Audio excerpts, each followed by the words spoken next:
She was slapped in front of 200 wolves for looking at the Alpha King too long. No one defended her. But the moment his fiancée's hand hit her cheek, he felt it. In his chest. In his blood. In his soul. The bond. The waitress everyone ignored was his fated mate.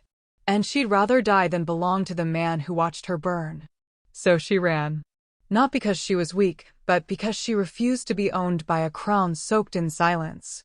The Alpha King stood frozen as the bond screamed for her, his wolf howling inside his bones, demanding he chase, claim, protect. But power had taught him hesitation. And hesitation cost him everything. By dawn, she was gone. No name, no pack. Only the echo of her pain burned into his soul. That was when the moon turned cruel. Because rejecting a fated mate doesn't just break hearts, it curses kingdoms. The Alpha's strength began to fail. His pack grew restless. The land itself started to rot beneath his rule. And somewhere beyond his borders, a waitress with a shattered cheek and a feral heart was awakening to the truth. She wasn't weak. She wasn't nothing. She was the woman destined to bring an Alpha King to his knees. And when fate drags them together again, she won't beg. She won't bow. She'll make him choose. Hey there, beautiful souls. Welcome back to the channel, and if you haven't hit that subscribe button yet, please do. And where are you watching from? Drop your city or country in the comments below. The champagne fountains sparkled like captured starlight in the great hall of Blackstone Castle, and Mia couldn't stop her hands from shaking. Not from cold, though the mountain air that seeped through ancient stone walls carried winter's bite even in late autumn. Not from fear, though fear had become her constant companion, woven into the fabric of her existence like thread through worn cloth. No, her hands shook because Alpha King Aiden was staring at her. Again. Mia ducked her head, copper-red hair falling across her face like a curtain, and focused on the silver tray balanced against her hip. Goblets of wine, deep crimson, imported from the Southern Territories, the kind that cost more than she'd earn in a lifetime, gleamed in the torchlight. She moved through the crowd with practiced invisibility, the skill every servant learned. Be present but unseen, helpful but forgettable, alive but not quite real. The engagement celebration filled every corner of the throne hall with noise and excess. 200 pack members, nobles, warriors, visiting alphas from allied territories, crowded the space, their laughter sharp-edged with politics and their smiles calculated. Tapestries depicting ancient battles hung from stone walls. Torches blazed in iron sconces. The massive fireplace at the hall's end roared with flames that cast dancing shadows across faces that had never known hunger, never known what it meant to be less. Lady Charlotte held court at the center of it all, radiant in midnight blue silk that clung to curves she'd been born knowing how to weaponize. Her blonde hair was twisted into an elaborate crown of braids, threaded with silver and sapphires that matched her eyes that sparkled with triumph every time they landed on the dark-haired male standing beside her. Alpha King Aiden of the Blackstone Pack. The Wolf King.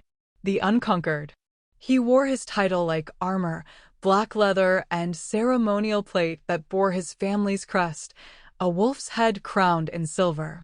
At 28, he'd already survived 3 assassination attempts, ended 2 territory wars, and united 6 fractious packs under his rule through a combination of strategic brilliance and barely leashed violence. Scars traced his jaw and cut through his left eyebrow, evidence that he'd earned his crown in blood, not inherited it in comfort. He was everything the legends promised, brutal, cold, forged in fires that would have destroyed lesser males. And he wouldn't stop looking at her. Mia wove through clusters of wolves discussing trade agreements and border disputes, offering wine with downcast eyes and mumbled courtesy. She'd learned this dance years ago after. No, she wouldn't think about after. About before. About the pack she'd lost and the name she'd abandoned and the girl she'd been when she still believed the moon goddess cared about wolves like her. More wine. A barrel-chested warrior thrust his empty goblet at her without looking, his attention fixed on the female warrior beside him, his hand sliding lower down her back. Mia filled his cup in silence, moved on. Alliance with the Eastern Territories is madness. Charlotte's father controls the shipping routes. That's the real prize. Heard the old king's bastard is stirring trouble in the borderlands again. Fragments of conversation washed over her, meaningless as rain. These wolves lived in a world of power plays and political marriages, of territory and legacy. They didn't see girls like her. Girls with no pack name, no lineage, no worth beyond the work their hands could perform. Except he kept looking at her. Mia risked a glance toward the raised dais where Charlotte held court. The Alpha King stood slightly behind his fiancée, the position of a male showing deference, or perhaps just the stance of someone who'd learned that sometimes the appearance of submission was its own form of control. Their eyes met across 50 feet of crowded hall. Storm gray his eyes, deep as winter lakes, hard as the mountains that surrounded his territory. But something moved in those depths, recognition, maybe, or confusion, or the first stirrings of something neither of them had names for yet. Mia looked away first, heart hammering, and nearly collided with a serving boy carrying a platter of roasted venison. "Watch it," he hissed, steadying his burden. "Sorry," she whispered. "I'm sorry." The boy Liam, maybe 14, still gangly with youth, softened slightly. "You all right, Mia? You look fine." She forced a smile that felt like cracking ice. "Just tired." She wasn't fine. Something felt wrong tonight, had felt wrong since she'd entered the hall an hour ago. A pressure building in her chest, a restlessness in her wolf that she hadn't felt in the 3 years since she'd arrived at Blackstone Castle seeking asylum. Her wolf had gone quiet after she'd lost everything dormant, barely a whisper in the back of her mind. Tonight, the creature stirred, paced, hungered. Mia pushed the sensation down and returned to her circuit, filling goblets, clearing plates, existing in the spaces between wolves who mattered. Announcement soon, I'd wager. Wedding before winter, secure the alliance before. Shame about the king, really, marrying for politics when he could have any she-wolf in 6 kingdoms.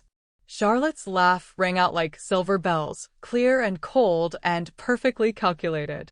She tilted her head back, exposing the elegant line of her throat, and placed one delicate hand on Aiden's arm. Possessive. Claiming. The Alpha King's expression didn't change, but something in his posture shifted, subtle, barely noticeable unless you'd spent years learning to read the body language of wolves who held your life in their hands. He looked trapped. Mia shook her head, dispelling the ridiculous thought. Alpha King Aiden wasn't trapped. He was powerful, feared, choosing this marriage because it strengthened his kingdom. That's what alphas did. They chose power over everything else. "You there?" The voice cut through the ambient noise like a blade, sharp, imperious, accustomed to obedience. Mia's blood went cold. She turned slowly, wine tray balanced carefully, and found Charlotte staring directly at her.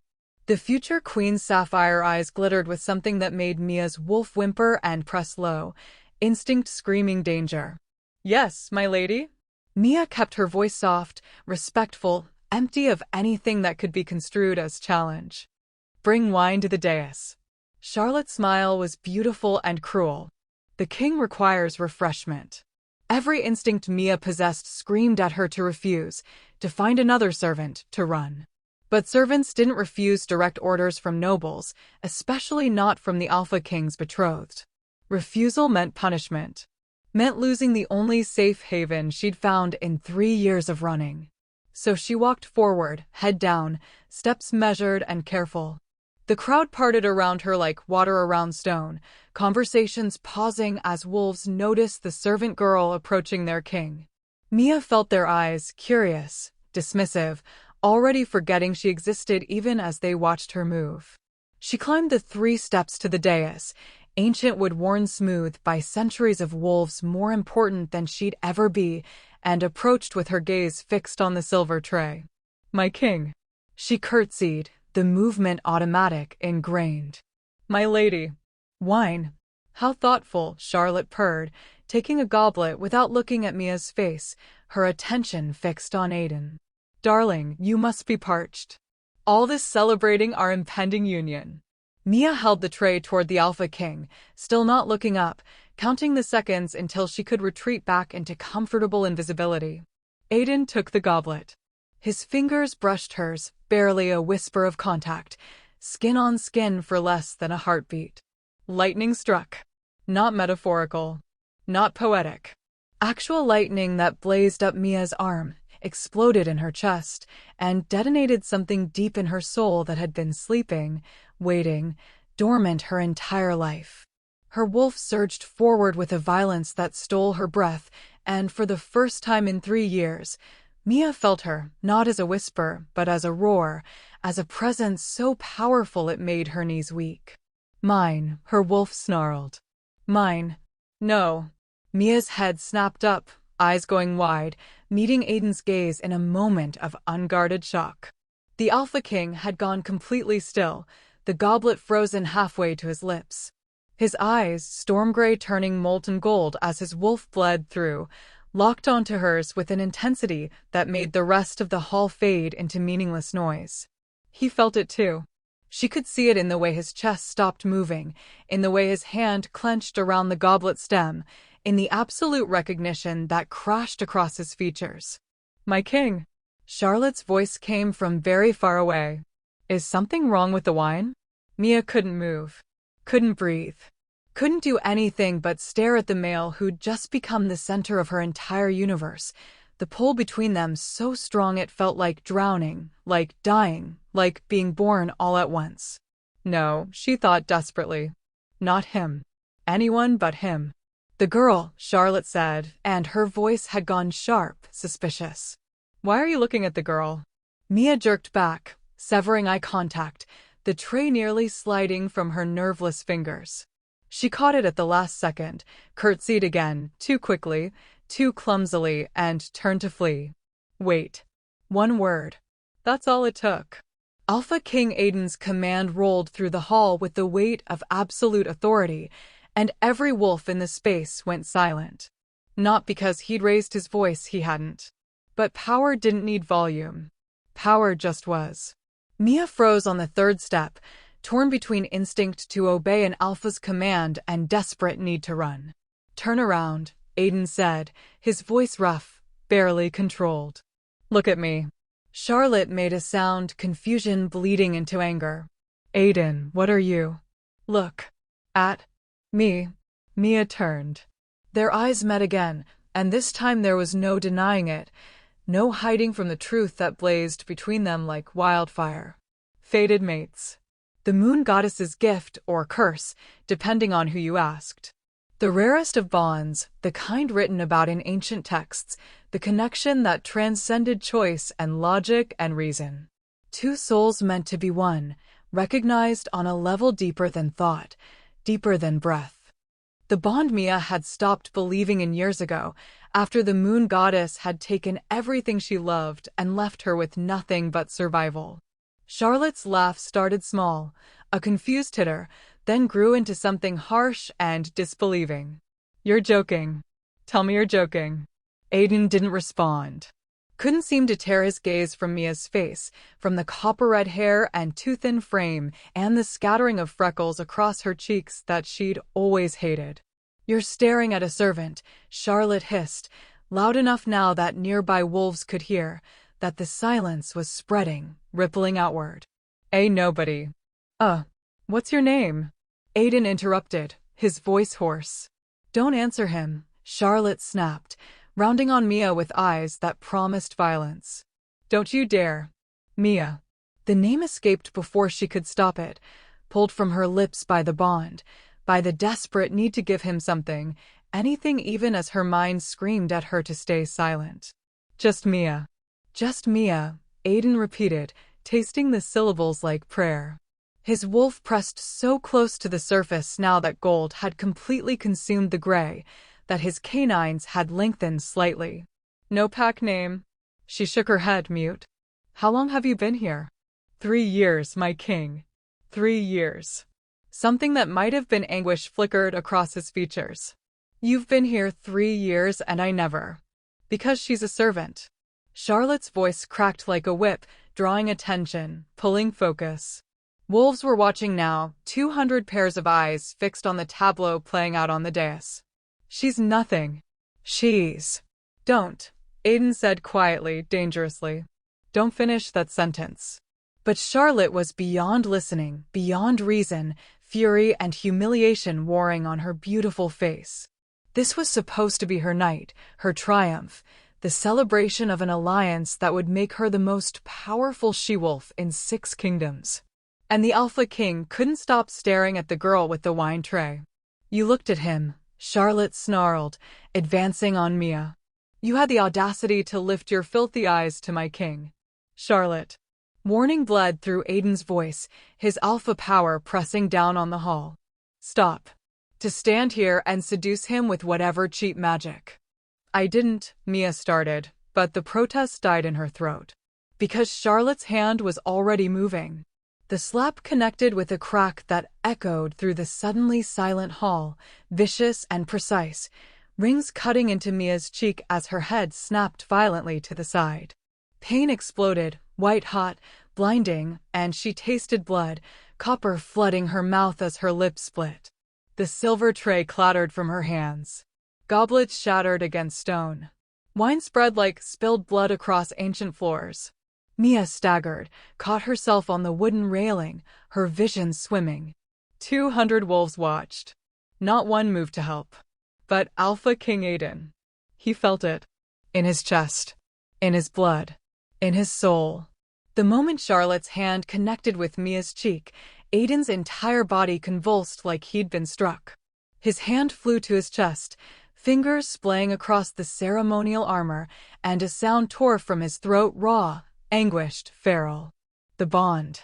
It snapped into place with the force of a lightning strike, no longer potential but real, searing through every nerve, every cell, binding him to the girl bleeding on his dais with chains forged by the moon goddess herself. His wolf went insane. Mate. Mate. Protect mate.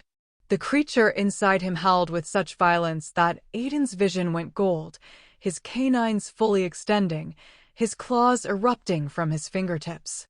Every instinct screamed at him to shift, to kill, to destroy the threat to his mate. Charlotte stumbled back, her own eyes going wide as she finally understood what she'd done. But the damage was complete. Aiden stood frozen, caught between warring impulses, the instinct to claim and protect his mate, and the terrible, paralyzing awareness that he'd just stood there. That he'd hesitated. That for a handful of crucial seconds, his mind had been trying to process the impossible while his fiancée had struck the one wolf in all the kingdoms he was meant to defend above all others. Power had taught him hesitation. And hesitation cost him everything. Because Mia looked up at him with blood on her lip and betrayal in her eyes, eyes that had briefly flared with hope when the bond snapped into place, with the desperate, foolish belief that maybe this meant something, and watched that hope die as she realized. He hadn't moved, hadn't defended her, had stood there like a statue while the woman he'd promised to marry had struck his fated mate hard enough to draw blood. No, Mia whispered, and the single word carried more weight than a scream. No, no, no. Mia, Aiden's voice broke on her name. She was already moving. Down the dais steps, through the crowd that parted uncertainly, wolves confused by the sudden tension, by their Alpha King's strange behavior, by the servant girl fleeing like her life depended on it. Stop her. Aiden roared, his command shaking the stone walls. But Mia was faster, fueled by heartbreak and fury and the absolute refusal to let this bond, this cosmic joke, trap her with a male who'd proven in the span of seconds exactly what she should have known all along.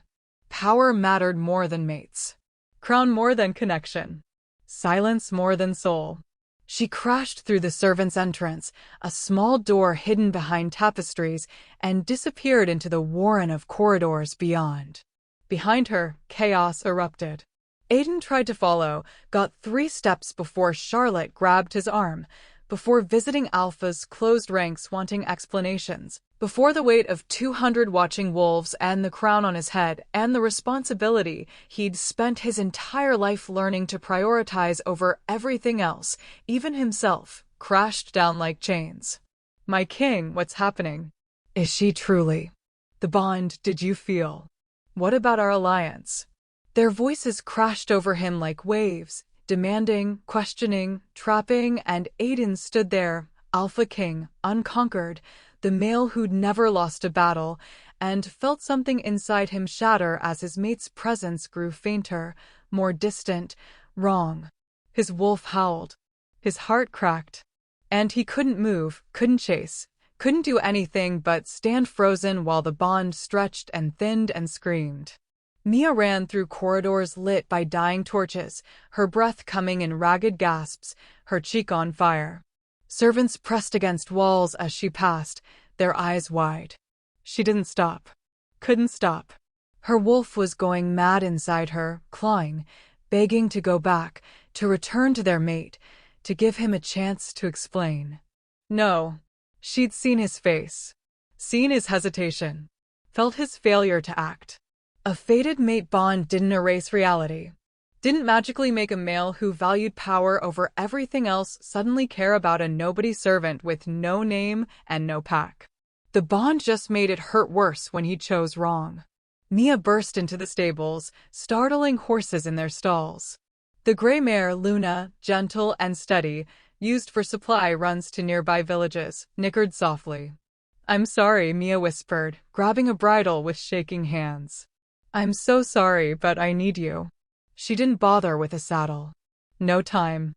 No time for anything but escaping before the bond dragged her back, before her wolf overpowered her logic, before she made the fatal mistake of believing a king could choose a nobody. Mia swung onto Luna's back just as shouts erupted from the castle. Guards. Finally responding. Finally understanding their king wanted the fleeing servant stopped. Go. Mia kicked the mare into motion. They exploded from the stable, hooves striking sparks against cobblestones.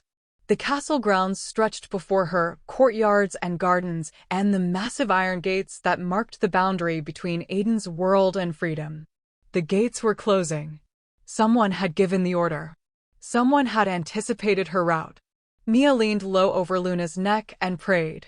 They hit the narrowing gap at full gallop, Luna's side scraping against iron, and then they were through, flying across open ground toward the tree line, toward the forest that marked the beginning of wild territory. An arrow whistled past Mia's ear, close enough she felt the wind of its passage. Warning shot. They could have killed her. Probably had orders not to. She didn't slow down. The forest swallowed them whole, ancient pines and twisted oaks, shadows deep enough to hide entire armies. Mia guided Luna deeper, away from paths, away from anything that could be followed. Behind her, the bond pulled and burned, demanding she turn back, threatening to tear her apart from the inside if she kept running. She ignored it. Ignored the pain. Ignored the way her wolf whimpered and begged. By the time dawn broke, painting the sky in shades of blood and gold, Mia was miles away from Blackstone Castle. Miles away from the Alpha King who'd watched her burn. Miles away from the mate she'd rather die than belong to. She didn't know that behind her, Aiden had finally broken free of the crowd. Had shifted into his massive black wolf and was tearing through the forest, following her scent, his howls shaking the mountain. She didn't know that when he reached the place where her trail vanished, where she deliberately crossed a stream and used every trick she'd learned from years of running, he'd collapse on the bank and shift back to human form and scream until his voice gave out.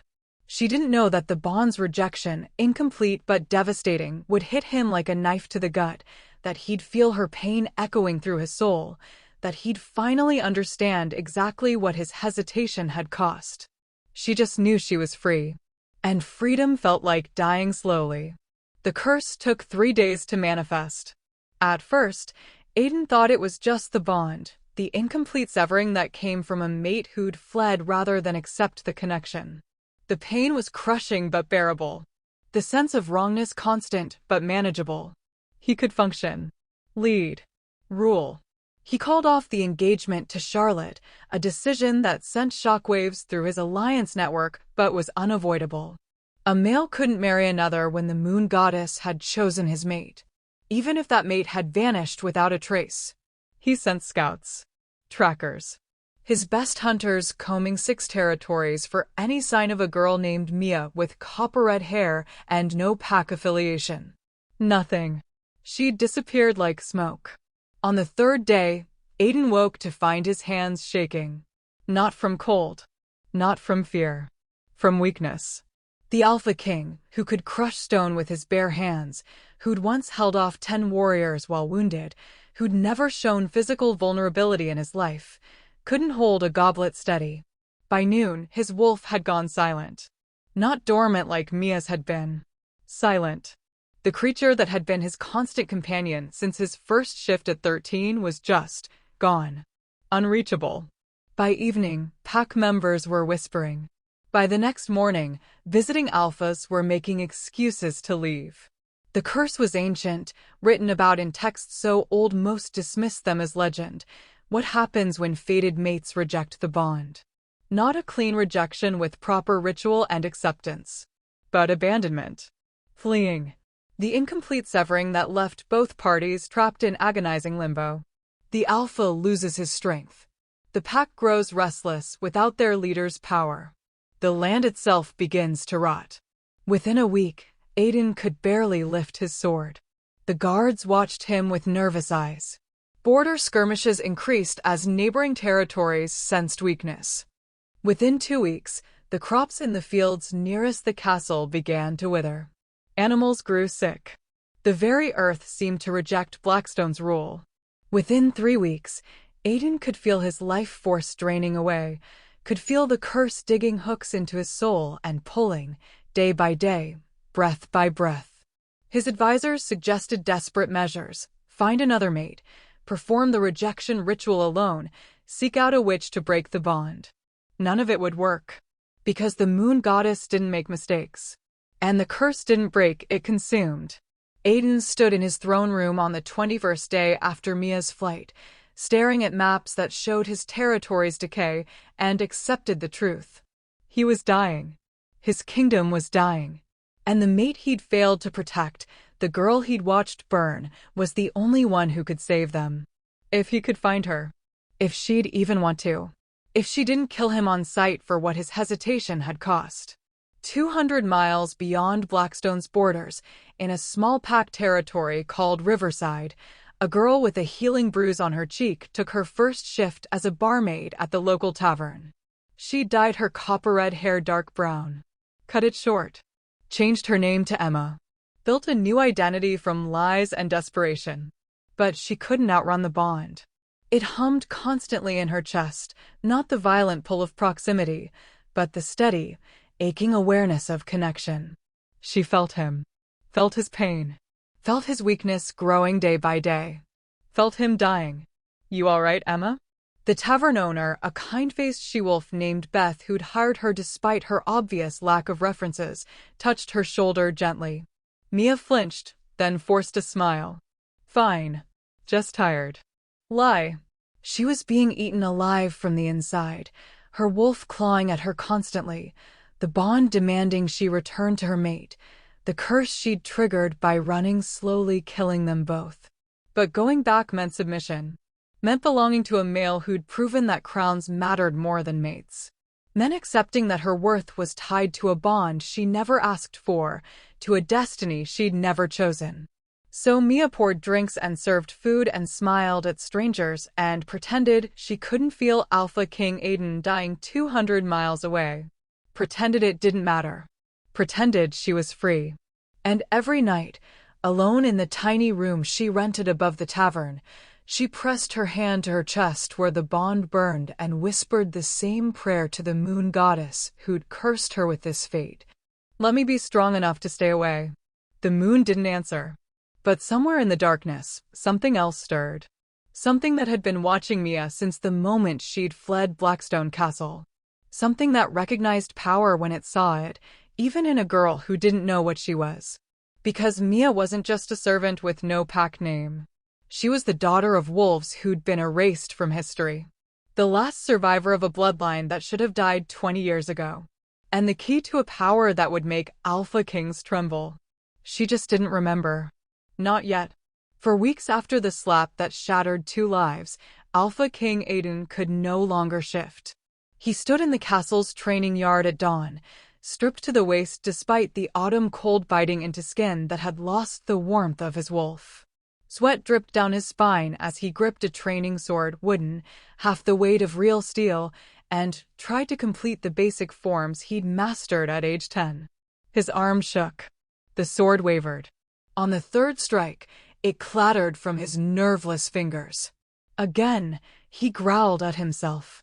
Beta Caleb, his second-in-command, his closest friend since childhood, the one wolf in the kingdom brave enough to tell him the truth, caught the sword before it hit the ground. Aiden. Stop. I said again. Aiden reached for the weapon. Caleb held it out of reach, his expression a careful mask of professional concern that didn't quite hide the worry bleeding through. You can barely stand. You need to. I need to be stronger. The admission tasted like failure. The southern border packs are testing our defenses. There's been another attack on the supply routes. And I can't even hold a goddamn training sword for more than. His legs buckled.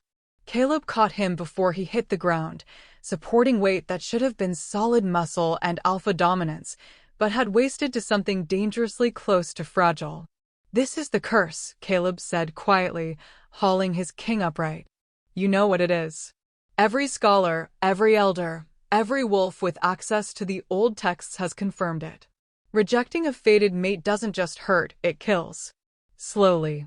Inevitably.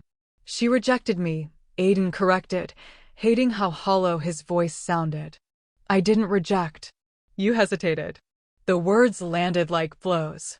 You stood there while Charlotte struck her, Caleb continued, his tone gentle but unflinching. I was watching, Aiden. We all were. And I know you were trying to process what was happening, that the bond was new and overwhelming and you were caught between instinct and duty. But she doesn't know that. All she saw was a king who chose his crown over his mate. Aiden's hands curled into fists, claws that should have been deadly scraping uselessly against his own palms. I would have stopped it. If I'd understood faster, I believe you. Caleb's grip on his shoulder tightened. But belief doesn't break curses. Only she can do that. You need to find her, Aiden. You need to make this right, or I die, and Blackstone falls into chaos, and the territory wars start again. Aiden pulled free, forced himself to stand on his own despite the way the world tilted. I know. Why do you think I've had every tracker in 6 kingdoms searching for her? And they've found nothing. Because she doesn't want to be found. Frustration bled into his voice. She's smart, Caleb. Smarter than I gave her credit for. She's hidden herself so completely it's like she never existed. Then you need to think like her. Caleb bent to retrieve the fallen training sword, offered it again. Where would a she-wolf with no pack go? What would she need? How would she survive? Aiden stared at the weapon, at his own shaking hands, and felt something close to despair. I don't know her well enough to answer that. I saw her serving wine at my engagement feast and felt the bond snap into place, and before I could even speak to her properly, she was gone. His voice dropped. I don't know anything about her. Not really. Just Mia. No pack name. 3 years at Blackstone. That's all I have. Then start there.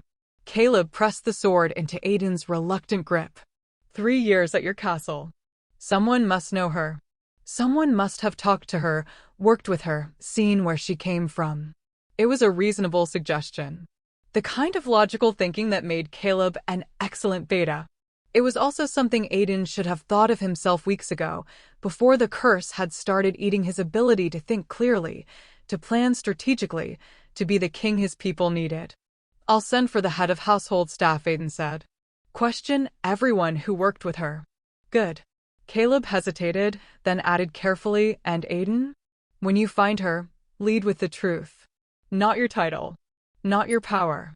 Just the truth of what you felt, what you wanted to do, what you failed to do. She deserves that much. Aiden nodded, though the prospect of facing Mia, of seeing the betrayal in her eyes again, of having to explain his failure, made something in his chest constrict painfully. He managed 3 more sword forms before his body gave out completely, and Caleb had to help him back to his chambers. The Alpha King of Blackstone. Unconquered in battle. Destroyed by hesitation. 200 miles away, Mia woke screaming. The nightmare released her slowly, fragments clinging like cobwebs, blood on stone floors, her mother's voice calling her name, fire consuming everything she loved, and beneath it all, the constant awareness of pack bonds severing, snapping like overstretched rope. 37 souls she'd been connected to since birth just gone. She bolted upright in the narrow bed, her breath coming in ragged gasps, sweat soaking the thin nightgown she'd bought from the general store. Not real. It wasn't happening now. That was 20 years ago. She'd been 5 years old, barely able to understand what it meant when rogues attacked and her pack was slaughtered, and she'd hidden in a root cellar while everything burned. But the nightmares had been getting worse since she'd fled Blackstone. Since the bond. As if rejecting her fated mate had cracked open something in her mind, letting old trauma bleed through defenses she'd spent 2 decades building. Mia pressed her hands to her face, willing her heart to slow, her wolf to settle. The creature inside her was restless, had been restless for weeks, pacing constantly, whining, begging to return to their mate. He's dying, her wolf whispered. We can feel him dying. Good, Mia said aloud, her voice harsh in the pre-dawn darkness. But it wasn't good. It was agony. The bond that should have been a gift felt like a curse, a constant pull toward a male she'd refused, a steady drain on her own strength as his weakness echoed through their connection. She could feel him even now, distant but undeniable. Feel his pain, his struggle, the way his wolf had gone silent. Feel him fading. Stop it, she told herself firmly. He made his choice. You made yours. Except wolves didn't really get to choose their fated mates. The moon goddess chose. And rejecting that choice came with consequences neither of them had fully understood. Mia swung her legs out of bed, her feet hitting cold wooden floors. The room above the Riverside Tavern was tiny, barely large enough for a bed, a trunk, and a small table, but it was hers. Bought with coin she'd earned, in a territory where no one knew her real name or her past, or the bond slowly killing her from the inside. Freedom. It tasted like ashes. She dressed quickly in the simple clothes she'd purchased, a worn skirt, a loose blouse, an apron that marked her as working class. The dark brown dye job on her hair was holding, though copper-red roots were starting to show. She'd need to redye soon. Stay invisible. Stay safe. Stay away from Blackstone Castle and the king who haunted her dreams. Downstairs, the tavern was already stirring. Beth, the she-wolf who'd hired her despite obvious questions about her past, was lighting lanterns and setting out mugs for the breakfast crowd. You're up early, Beth said, glancing over. Her expression softened with concern. Bad dreams again? I'm fine. Mia forced a smile and moved to help with preparations, grateful for the distraction of work. What do you need me to do? Tables need wiping and the bread's almost ready to come out of the oven. Beth studied her with eyes that saw too much. Emma. Not her real name. The lie still felt awkward on Mia's tongue every time someone used it. You know you can talk to me, right? If something's wrong? If you're running from something? Mia's hands stilled on the rag she'd grabbed. I'm not. Honey, I've been running this tavern for 30 years. I know what running looks like. Beth's voice was gentle, non-judgmental. And I know when a she-wolf is hurting. You don't have to tell me details, but if you need help, I'm here. The kindness was almost worse than suspicion. Mia's throat tightened. Thank you. Really. But I'm okay. Another lie. She was so far from okay, she couldn't even see it from where she stood. The breakfast crowd filtered in gradually, local pack members, travelers passing through, a few merchants from neighboring territories. Riverside was small, but strategically located at a river crossing, which meant steady business for the tavern. Mia moved through her work with practiced efficiency, taking orders, serving food, keeping her head down and her smile carefully neutral. She'd gotten good at being invisible again, at being just another working-class she-wolf trying to survive. More coffee here. Can we get the venison stew? Is there any honey for this bread? Simple requests. Normal interactions. The kind of life she'd thought she wanted: anonymous, safe, free from the complications of pacts and politics and power. Except the bond wouldn't let her forget. Halfway through the morning rush, Mia felt it, a spike of pain so sharp it stole her breath. Her hand jerked, coffee slopping over the rim of the pot she was carrying. Aiden. Something had happened to him. Something that hurt badly enough she felt it through 200 miles of separation and the walls she'd tried to build around the bond. She caught herself on the edge of a table, the coffee pot shaking in her grip. Emma? A customer, Nathan, a local carpenter, caught her elbow. You all right? Yes. The word came automatically. Sorry, dizzy spell. Nathan frowned but let her go, and Mia fled to the kitchen with her heart hammering and her wolf clawing frantically at her insides. Go back, the creature begged. Our mate needs us. He's hurting. He's nothing to me, Mia whispered fiercely, setting down the coffee pot with shaking hands. But that was a lie too. The bond made him everything whether she wanted it or not. Made his pain her pain. His death her death. The curse worked both ways. Mia pressed her palm to her chest where the bond burned and tried not to think about Aiden collapsed in some training yard, tried not to wonder if he was alone or surrounded by wolves who couldn't help him, tried not to care. Failed on all counts. Get it together, she told herself. You left. You chose this. You don't get to feel guilty now. But guilt wasn't the problem. The problem was that beneath the anger, beneath the betrayal, beneath the very justified rage at a male who'd stood frozen while she was struck, there was still the bond. Still the pull. Still the undeniable recognition that this wolf belongs to me, and I belong to him, and we're supposed to be together. Biology was cruel that way. Mia took a deep breath, squared her shoulders, and returned to work. She had tables to serve and bills to pay and a life to build that didn't involve alpha kings or fate or bonds she never asked for. She could do this. She had to do this. The alternative was returning to Blackstone and belonging to a male who'd proven that power would always come first. By midday, the tavern had quieted. Most of the breakfast crowd had cleared out, leaving just a few regulars nursing drinks and talking in low voices about pack politics and territory news. Mia was wiping down tables when she caught fragments of conversation from the corner booth. Heard Blackstone's in trouble. Alpha King's sick or something. Weakness spreads fast, you know what that means.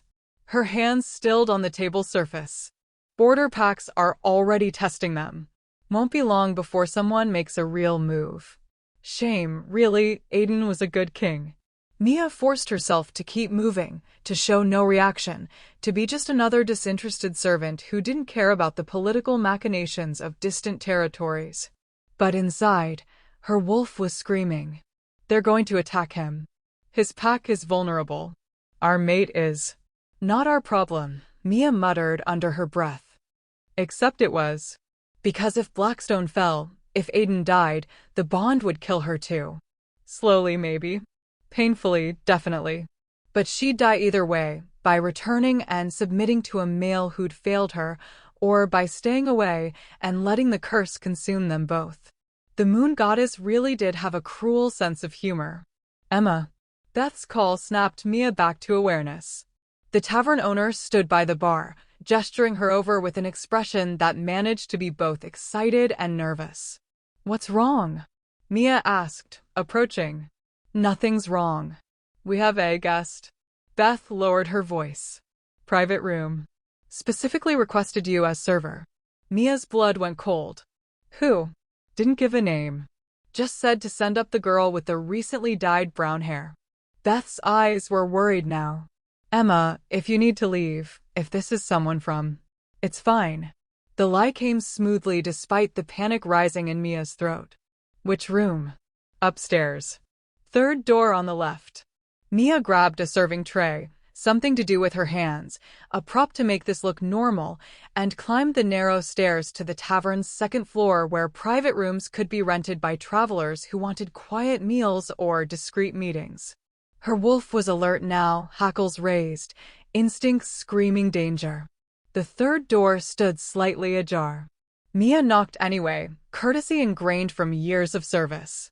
You requested. Come in, child. The voice was female. Old. Carrying weight that had nothing to do with authority and everything to do with power. Mia pushed the door open and stepped into a room lit by afternoon sunlight streaming through a single window. A woman sat at the small table, ancient, her face mapped with wrinkles, her hair white as fresh snow. But her eyes were young, sharp, the color of amber, glowing faintly in the dim light. Which, every instinct Mia possessed screamed at her to run. Sit, Mia. The woman gestured to the empty chair. We have much to discuss. I don't know what you're talking about. Mia's hand tightened on the tray. My name is Emma. Your name is Mia Ravenswood, last daughter of the Ravenswood Pack, survivor of the massacre that destroyed your people 20 years ago, and currently the fated mate of Alpha King Aiden of Blackstone. The witch smiled, revealing teeth that were too sharp. And you're dying just as surely as he is, though you're doing a remarkable job of pretending otherwise. The tray slipped from Mia's nerveless fingers, clattering against the wooden floor. Ravenswood. She hadn't heard that name in 15 years. Had buried it so deep she'd almost convinced herself it was fiction, a story about someone else, a past that belonged to a girl who'd burned to ash in a root cellar. How do you know that name? Mia's voice came out raw. Because I'm very, very old, and I remember things the rest of the world prefers to forget. The witch gestured again. Sit. Please. I'm not here to harm you. Quite the opposite. Mia didn't sit. Didn't move. What do you want? To give you a choice. The witch pulled something from the folds of her cloak, a crystal vial filled with liquid that shimmered like moonlight. This is Moon's mercy. One drop will sever the bond completely. Cleanly. No curse. No death. You and your king will be free of each other, able to live separate lives without consequence. Everything in Mia's body went still. That's not possible. Fated mate bonds can't be. I'm a witch, child. Very little is impossible for me. The witch set the vial on the table between them. One drop. That's all it takes. You'll never feel him again. Never be pulled back to Blackstone. Never have to choose between your freedom and his life. It was everything Mia wanted. Everything she'd been wishing for since the moment she'd fled. Freedom. Real freedom. Not the illusion she was living now, where the bond constantly reminded her of what she'd left behind. What's the cost? Mia asked, because nothing came free. Especially not from witches. The old woman's smile widened. Smart girl. The cost is simple, you'll forget. Forget what? Everything. The witch tapped the vial with one gnarled finger. The bond, yes. But also, everything that came before. Your childhood. Your pack. The Ravenswood name. The gifts that sleep in your blood, waiting to wake. You'll be Emma the tavern maid, with no past and no destiny and no power. Just an ordinary she-wolf living an ordinary life. Mia's wolf snarled inside her chest. Trap. This is a trap. Why? Mia demanded. Why would you offer this? What do you gain? Let's just say I have an interest in keeping certain bloodlines from awakening. The witch's amber eyes glowed brighter. The Ravenswood pack was destroyed for a reason, child. Your parents had power that terrified the old kings. Power that's sleeping in you, locked away by trauma and time. If you go back to Blackstone, if you accept the bond, that power will wake. And when it does, the realms will never be the same. I don't have power, Mia said flatly. I'm nobody. Just a servant who survived a massacre that killed every other member of her pack. Who's hidden from the most powerful trackers in 6 kingdoms for a month. who has a witch sitting across from her offering freedom, and whose first instinct is suspicion rather than gratitude. The witch leaned forward. You have your mother's gifts, Mia Ravenswood. You just don't remember how to use them yet. Mia's head spun. This was too much. Too fast. She'd come upstairs to serve a customer and walked into a conversation that appended everything she thought she knew about herself. I don't believe you, she said. You don't have to. The witch pushed the vial across the table. Believe the evidence in front of you. You're dying. He's dying. The bond is killing you both. One drop ends the pain. Ends the curse. Ends everything. Mia stared at the vial, at the liquid that promised freedom, and felt her wolf's growl vibrating through her bones. Don't trust her. Don't do this. We need our mate. I need to think, Mia said. Of course. The witch stood smoothly despite her apparent age. I'll leave the vial here. You have 3 days to decide. After that, the moon's mercy loses its potency, and you'll be trapped with your choice: return to your king, or die slowly while he does the same. 3 days, Mia repeated numbly. 3 days. The witch moved toward the door, then paused. One more thing, child. Your parents died protecting something. A secret about the Ravenswood bloodline that was worth more than their lives. If you take the moon's mercy, you'll never know what they died for. You'll never know what you could have been.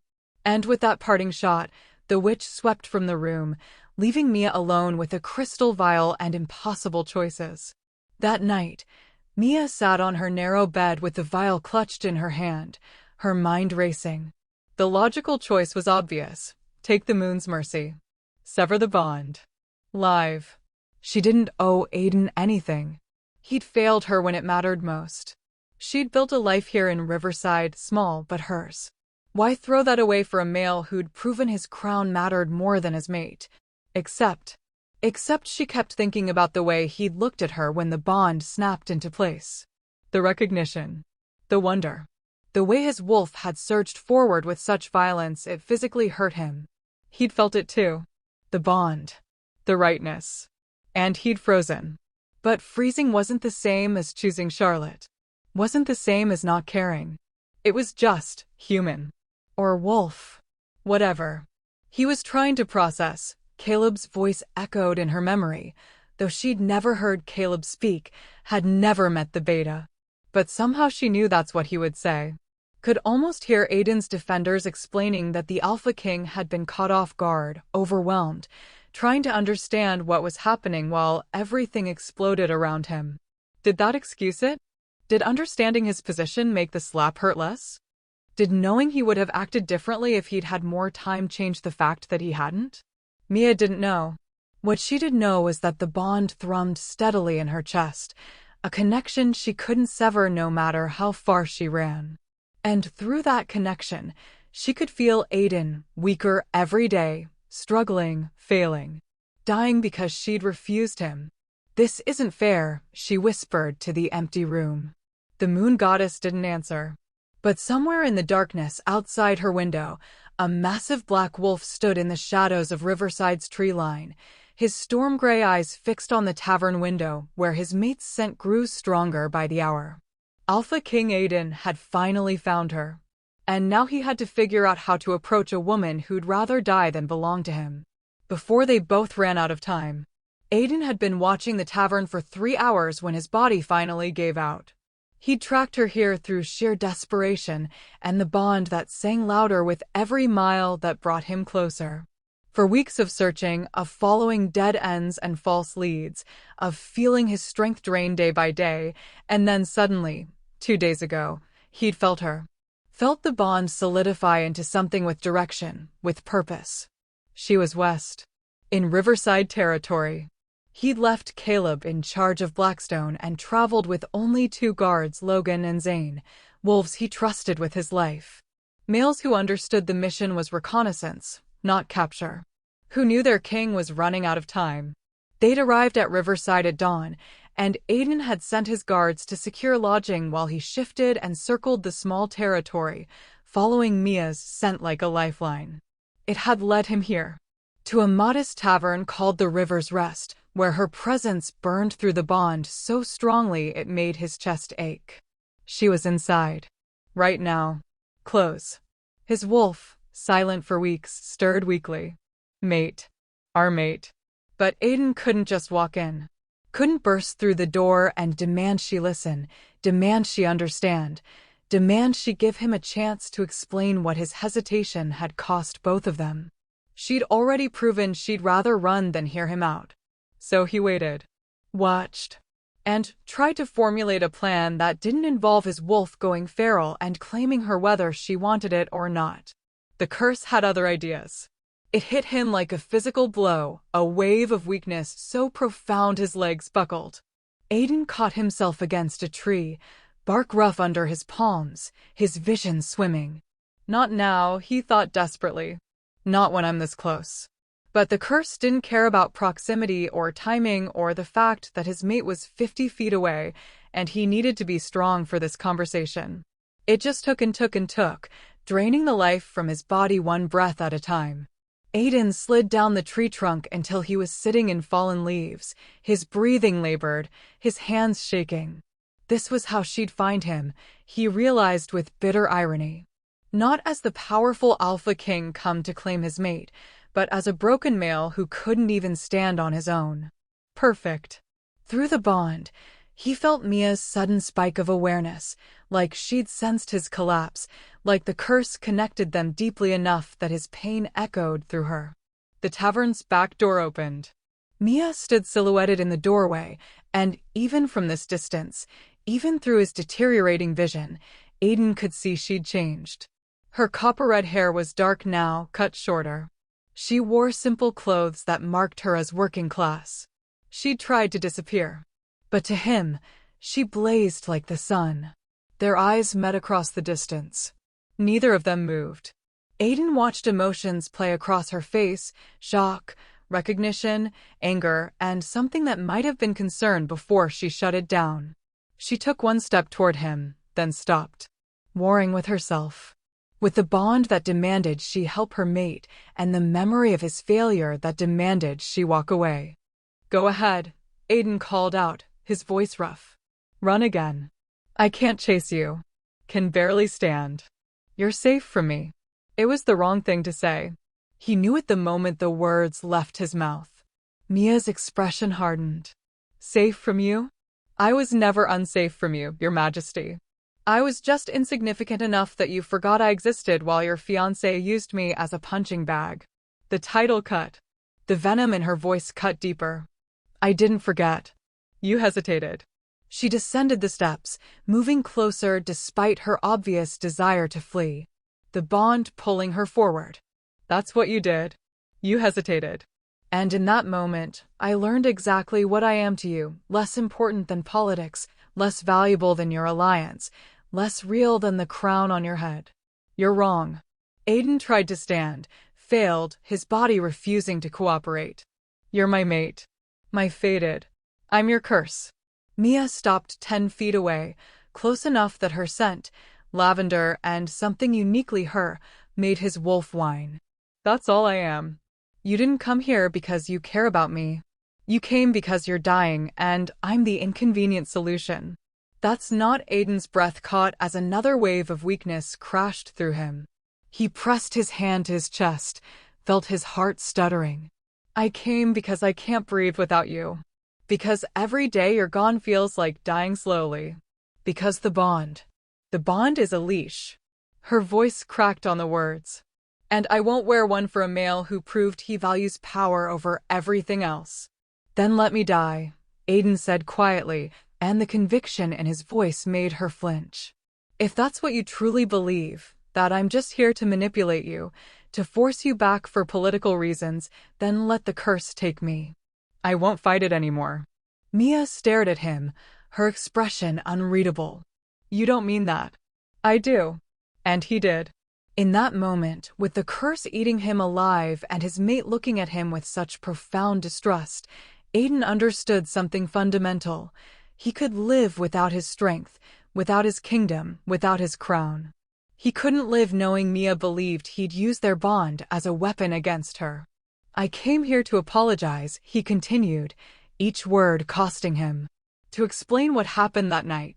To tell you that I know I failed you, and I'll carry that guilt until my last breath. But I also came to give you a choice. What choice? Suspicion colored her tone. Accept the bond or reject it properly, with ritual and ceremony, and the complete severing that lets us both move on. Aiden met her eyes, let her see the truth in his gaze.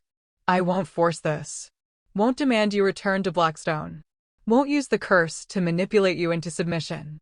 If you want to be free of me, I'll make it happen. Mia's breath hitched. You can't. The curse will kill us both if the rejection is incomplete, yes. But there are rituals. He'd spent weeks researching, consulting every elder and scholar and which he could find. Old magic. Dangerous, but possible. A complete severing costs, his voice dropped. It costs the male his ability to ever bond again. His wolf. His alpha power. Everything that makes him alpha. But it works. You'd be free. The silence that followed was deafening. You'd give up being alpha? Mia whispered. Your wolf? Your pack? For your freedom? Yes. Aiden said it simply, stating fact. Because you're right, I hesitated when I should have acted. I failed you when you needed me most. And if the price of that failure is losing everything I am, then that's fair payment. Mia looked shattered. That's not, you can't just. I can. He finally managed to push himself upright, though he had to lean heavily against the tree. And I will. If that's what you want. Just tell me, Mia. Tell me what you need. I need you to have defended me. The words exploded out of her, raw and anguished. I need you to have moved faster, to have seen me sooner, to have cared enough that Charlotte never would have dared. Her voice broke. I need things I can't have because they already didn't happen. Aiden absorbed the pain in her words like physical blows. I know. And I can't change the past. Can't undo my failure. All I can do is promise. His legs gave out again, sending him back to his knees. Promise that I see you now. That I would die before letting anyone harm you again. That you're not insignificant or forgettable or less important than any crown. Pretty words from a king on his knees. But her voice had lost its sharp edge, uncertainty bleeding through. Not a king. Aiden looked up at her, at the mate who held his life in her hands. Just a male who found his other half and destroyed everything before it could begin. Mia's hands clenched into fists at her sides. Why? The question came out broken. Why did you hesitate? If the bond was so strong, if you felt what I felt, why didn't you move? This was it. The moment of truth. Aiden could make excuses. Could explain about the shock of recognition, about processing the impossible, about the political calculations that had been drilled into him since childhood. But Mia deserved the real answer. The ugly one. Because I'm afraid, he said quietly. Because every person I've ever loved has been used against me, my mother murdered to control my father, my sister kidnapped and held ransom, my closest friend nearly killed in an assassination attempt meant to cripple me emotionally. I learned young that showing attachment is showing weakness. That caring makes you vulnerable. So when the bond snapped into place and I felt everything, felt how completely you could destroy me just by existing, my first instinct was to hide it. To process privately. To not let anyone in that hall see how much power you suddenly had over me. He swallowed hard. I wasn't protecting my crown, Mia. I was protecting you. Because the moment everyone knew you were my fated mate, you became a target. And I froze trying to figure out how to keep you safe while my fiancé was already attacking you. By the time I understood, I was doing exactly what I'd feared, failing to protect you. You were bleeding and I was too late. Mia's expression shifted, something complicated moving through her features. That's pathetic? Aiden supplied bitterly. Cowardly? True on both counts. The great Alpha King, so terrified of his own feelings that he let his mate get hurt because he couldn't process fast enough. I was going to say understandable. The words came reluctantly, like she didn't want to give him this. Horrible and painful, and something you'll have to live with. But understandable. Hope sparked in Aiden's chest, fragile, dangerous. Does that mean? It means I need time to think. Mia wrapped her arms around herself. You tracked me here, told me things I wasn't expecting, and now I have to figure out what I actually want versus what the bond is demanding I want. How much time? The curse pulled at him, insistent. I don't mean to pressure you, but 3 days. She said it with finality. I have 3 days to make a choice anyway. Might as well use them. Aiden frowned. 3 days? Why 3? Mia. A voice called from the tavern. You okay out there? Beth. The owner. Aiden could hear the concern, the protectiveness. Fine. Mia called back, not taking her eyes off him. Just taking out scraps for the pigs. Despite everything, Aiden felt a ghost of a smile. I'm the scraps. Currently. She raised an eyebrow. You're barely fit for the pigs. The insult shouldn't have warmed him. But there was something in her tone, a hint of the sharp wit buried under pain, that gave him hope. Where are you staying? Mia asked abruptly. The inn on Main Street. Logan and Zane are with me, my guards. They're discreet. Good. Because if word gets out that the Alpha King is in Riverside hunting for a runaway servant, this whole territory will lose their minds. She took a step back toward the tavern. 3 days, Aiden. Don't approach me again until then. I'll find you when I'm ready. And if you're not ready? If 3 days isn't enough. Mia's smile was sad. Then I guess we both find out what dying feels like. She turned and walked back into the tavern, leaving Aiden kneeling in fallen leaves with his heart in his throat and 3 days to somehow convince his mate he was worth a second chance. Mia made it back to her room before the shaking started. She collapsed on her bed, pressed her hands to her face, and tried to breathe through the chaos in her chest. He'd found her. Alpha King Aiden, the male she'd been running from for a month, had tracked her to Riverside and shown up broken. Weak. Dying. And instead of demanding, instead of commanding, instead of using every ounce of his remaining power to force her compliance, he'd offered to let her go. To perform a ritual that would cost him everything. For her freedom. Damn it, Mia whispered into her hands. Because that changed things. Not enough to erase what had happened, the slap still burned in her memory, his hesitation still cut deep, but enough to crack the certainty she'd been carrying around like armor. Maybe he really had been trying to protect her. Maybe his failure came from fear rather than callousness. Maybe, and this was the terrifying part, maybe he actually cared about her as more than just a solution to his curse. Her wolf rumbled approval, sensing the shift in Mia's thoughts. Give mate chance. He came for us. He offered everything. He hesitated, Mia reminded her wolf. Reminded herself. And now he kneels. Now he begs. Now he gives us choice. Choice. That was the crucial word, wasn't it? Mia had fled Blackstone because she refused to be trapped by a bond she never asked for, refused to belong to a male who'd proven his priorities through inaction. But Aiden offering her actual choice, the freedom to reject him properly, to walk away completely, that was different. That was him putting her needs above his own survival. She thought about the crystal vial hidden in her trunk. The moon's mercy. One drop to sever the bond without consequences. The witch had said Mia had 3 days to decide. Aiden had asked for 3 days to prove himself. The timing felt less like coincidence and more like fate playing games. What do I do? Mia asked the empty room. For once, she didn't pretend she had all the answers. Downstairs in the tavern, Beth found Mia an hour later looking pale and shaken, mechanically wiping down tables that were already clean. You want to tell me what that was about? Beth asked gently. What about? The male in the woods. The one you went out to talk to. Beth's expression was knowing. The one you're running from? Mia's hands stilled. How did you? Honey, I told you.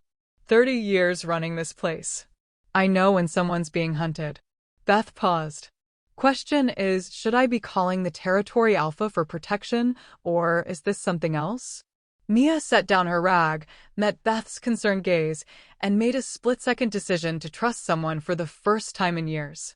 He's my fated mate, she said quietly. Beth's eyes widened. The male in the woods? But he looked Dying, yes. Because I ran from the bond. Mia's laugh was brittle. Turns out rejecting your fated mate comes with consequences. Oh, honey. Beth pulled out a chair, gestured for Mia to sit. Tell me everything. And maybe it was the exhaustion, or the bond screaming at her to go back to Aiden, or just the desperate need to confide in someone who might understand, but Mia did. She told Beth about the engagement feast, about the slap, about the bond snapping into place while she bled on ancient floors and an alpha king stood frozen, about running and hiding and the curse that was killing them both. She didn't mention Ravenswood, didn't mention the witch or the vial or the choice hanging over her head like a blade. Some secrets went too deep. When she finished, Beth sat back with an expression that managed to be sympathetic and exasperated at the same time. So you ran from your fated mate because he hesitated for a few seconds during the most shocking moment of his life? He let his fiancée hit me, Mia said defensively. He failed to stop his fiancée fast enough, Beth corrected. There's a difference. One implies he didn't care. The other implies he was overwhelmed in processing and made a very human mistake. He's not human. He's an alpha king. He's supposed to be better than. Better than what? Being a person? Beth reached across the table, squeezed Mia's hand. Honey, I don't know this male. Don't know if he's good or bad or somewhere in between. But I know he tracked you here despite being cursed. I know he offered to let you go even though it'll cost him everything. And I know you're sitting in my tavern looking absolutely torn apart because part of you wants to give him a chance and you're terrified of what that means. Mia pulled her hand back. I'm not. You are. And that's okay. Beth's smile was gentle. Fated mates are complicated. The bond doesn't erase past hurts. Doesn't magically make everything perfect. But it does mean you're supposed to face things together. So maybe instead of running or submitting, you find a third option. What third option?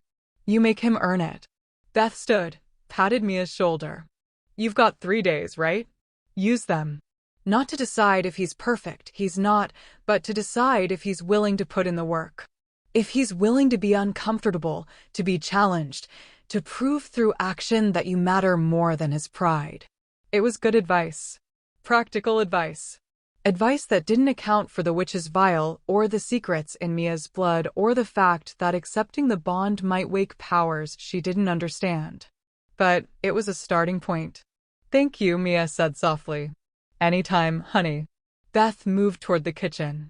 Now, you going to see him tonight or make him sweat until tomorrow? Mia considered. Tomorrow. Let him wonder if I'm coming at all. Beth's laugh echoed through the tavern. That's my girl. Make him work for it. At the inn, Aiden collapsed on the narrow bed and tried to convince his body to keep functioning for 3 more days.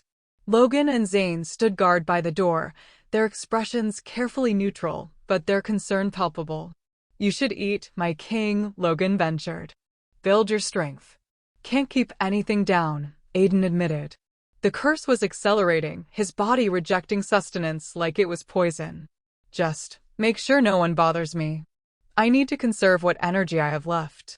And if the 3 days pass? Zane asked quietly. If she chooses to walk away? Aiden closed his eyes. Then you take my body back to Blackstone and Caleb becomes alpha. The succession is clear. My king. Those are my orders. He couldn't manage more than a whisper now. And if I don't survive the next 3 days, know that I died for something that mattered. Someone who mattered. His guards exchanged glances, but didn't argue. They'd served him long enough to know when his mind was made up. Through the bond, Aiden could feel Mia, distant but present, her emotions a tangled mess of confusion and pain and something that might have been hope. She hadn't run again. Hadn't disappeared into the night. That was something. He clung to it like a lifeline as the curse dragged him toward unconsciousness. 3 days. 3 days to convince his mate he was worthy of a second chance. 3 days to prove love was stronger than failure. 3 days before they both ran out of time. In her room above the tavern, Mia pulled the crystal vial from her trunk and held it up to the lamplight. Liquid that shimmered like captured moonbeams. Freedom in a bottle. 1 drop. That's all it would take. She could be free of Aiden, free of the bond, free of the destiny that had crashed into her life and destroyed her carefully built anonymity. She could forget Ravenswood and her parents and whatever power supposedly slept in her blood. She could be ordinary. Safe. Alone, her wolf whispered. Mia set the vial on the table and stared at it for a long time. Outside her window, the moon rose full and bright, and somewhere in the darkness, she could have sworn she heard a witch's laugh. The choice was hers. She had 3 days to make it. And the weight of that choice felt like the world pressing down on her shoulders. The next morning, everything changed. Mia was serving breakfast when the tavern door crashed open and 5 wolves strode in, strangers, their bearing marking them as warriors, their eyes scanning the room with predatory focus.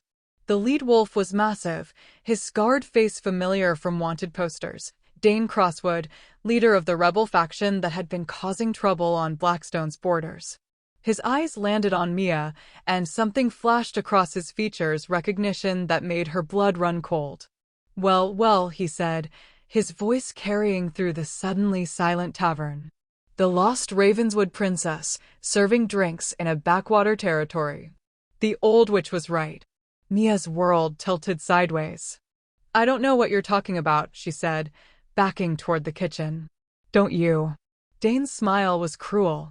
Mia Ravenswood, last surviving heir of the bloodline that should have ruled these territories, and currently bonded to the very king whose father ordered your pack destroyed. The tavern erupted in whispers. Beth's eyes went wide with shock and betrayal. And through the bond, Mia felt Aiden surge, his weakness forgotten as protective fury blazed through their connection. "Your father," Dane continued, advancing, "had power the old kings feared. Power that lives in your blood. And I'm going to use that power to tear Blackstone apart from the inside." He moved fast, too fast. Mia tried to run, but Dane caught her arm, his grip bruising. "Let her go." Beth grabbed a cast-iron pan, swung it at Dane's head. He caught it with his free hand, wrenched it away, and backhanded Beth so hard she crumpled. "No." Mia struggled, but Dane was an alpha and she was. Light exploded from her hands. Brilliant, blinding, wrong. Power she didn't know she had surging up from somewhere deep and ancient, responding to her desperation with devastating force. Dane flew backward, hit the wall hard enough to crack wood, and collapsed. His warriors stared, shocked. Mia stared at her hands, at the fading golden glow, and finally understood what the witch had meant. She did have power. And it was waking up. The tavern door crashed open again. Aiden stood silhouetted in the doorway, his eyes pure gold, his alpha presence filling the room despite his physical weakness. Logan and Zane flanked him, weapons drawn. "Get away from my mate." Aiden's voice was death itself, or "I'll show you exactly what happens when someone threatens what's mine." Mia looked between Dane, groaning on the floor, his wolves backing away from the power she'd just displayed, and Aiden barely standing, but ready to fight for her anyway. And she made her choice. Not because the bond demanded it. Not because she was weak or desperate or afraid. But because in that moment, she finally understood. Running only worked if you had nowhere you wanted to be. "Aiden," she said quietly. "I'm ready to talk." His fierce expression softened. "Mia." But first, she interrupted, power still tingling in her fingertips. "We need to handle this. Together." The word together hung in the air between them, a promise, a possibility, a choice freely made. Aiden's smile was fierce and beautiful. Together, then. And for the first time since the night everything shattered, Mia felt like maybe, they had a chance. If they survived the next 3 days. If she could control the power waking in her blood. If the curse didn't kill them before they figured out what they meant to each other. 3 days. 3 impossible days. But at least now, she wasn't facing them alone. The silence that followed Mia's golden power display lasted exactly 3 heartbeats. Then chaos erupted. Dane's remaining warriors lunged not at Mia, but toward the tavern's back exit. They weren't interested in fighting an alpha king and a she-wolf who'd just thrown their leader across a room with magic that shouldn't exist. Logan, Zane, let them go, Aiden commanded, his attention fixed entirely on Mia. On the way her hands still glowed faintly, on the shock written across her face, on the fear bleeding through the bond. They're not the threat. My king, they'll report back to, Logan started. I said let them go. Aiden's voice carried absolute authority, despite the way his body swayed. We have bigger problems. Like the fact that his mate had just revealed powers that should have died with her bloodline 20 years ago. Like the fact that half the tavern had witnessed it, their expressions ranging from awe to terror. Like the fact that Dane Crosswood, rebel leader and perpetual thorn in Blackstone's side, now knew exactly where to find the lost Ravenswood heir. And like the fact that Aiden himself was approximately 30 seconds from collapsing. The curse had burned through his remaining reserves when he'd felt Mia's terror through the bond. He'd drawn on strength he didn't have, pushed his body past its limits to reach her, and now the price was coming due. His vision grayed at the edges. Aiden! Mia's voice cut through the fog. Then her hands were on him, warm, steady, glowing with that same golden light that had thrown Dane across the room. But this time the power didn't attack. It poured into him, filling the hollow spaces the curse had carved out, pushing back the weakness with a force that felt like sunlight after years of darkness. The bond sang. Aiden gasped, his knees steadying, his wolf stirring with renewed strength. What are you? I don't know, Mia admitted, her eyes wide. But you're dying and I'm apparently magic, so let's figure it out later. The golden light intensified, flowing from her hands into his chest, and Aiden felt everything, her fear for him, her confusion about her power, her anger at the situation they'd been forced into, and beneath it all, buried but undeniable, her desperate need for him to survive. She cared. Maybe she didn't want to. Maybe she was fighting it every step of the way. But the bond didn't lie, and right now it was showing him the truth. Mia would rather exhaust herself keeping him alive than watch him die. Mia, stop, he said gently, covering her glowing hands with his own. You'll hurt yourself. You're still weak. I'm stronger than I was 5 minutes ago, thanks to you. He carefully pulled her hands away, noting the way the light faded slowly, reluctantly. But we need to talk. Now. Before this situation gets worse. Around them, the tavern was still frozen in shocked silence. Beth had recovered enough to sit up, one hand pressed to her reddening cheek, her eyes fixed on Mia with an expression that mixed betrayal with wonder. Everyone out, Logan announced, his warrior's authority cutting through the stillness. This tavern is closed for the day. You can't just, one patron started. Out. Zane's hand moved to his sword hilt, and the remaining wolves scrambled for the exit, their whispers already starting. By nightfall, everyone in Riverside would know that Alpha King Aiden had claimed the new tavern girl as his mate. That she had Ravenswood powers. That the rebels wanted her. By tomorrow, the news would spread to neighboring territories. By the end of the week, every pack in 6 kingdoms would be hunting for the lost heir who could change the balance of power. The clock was ticking faster than any of them had anticipated. 10 minutes later, they'd moved to the private room upstairs, the same room where the witch had offered Mia her choice. Now it housed 5 wolves and enough tension to shatter stone. Aiden sat at the small table, his strength returning slowly but notably.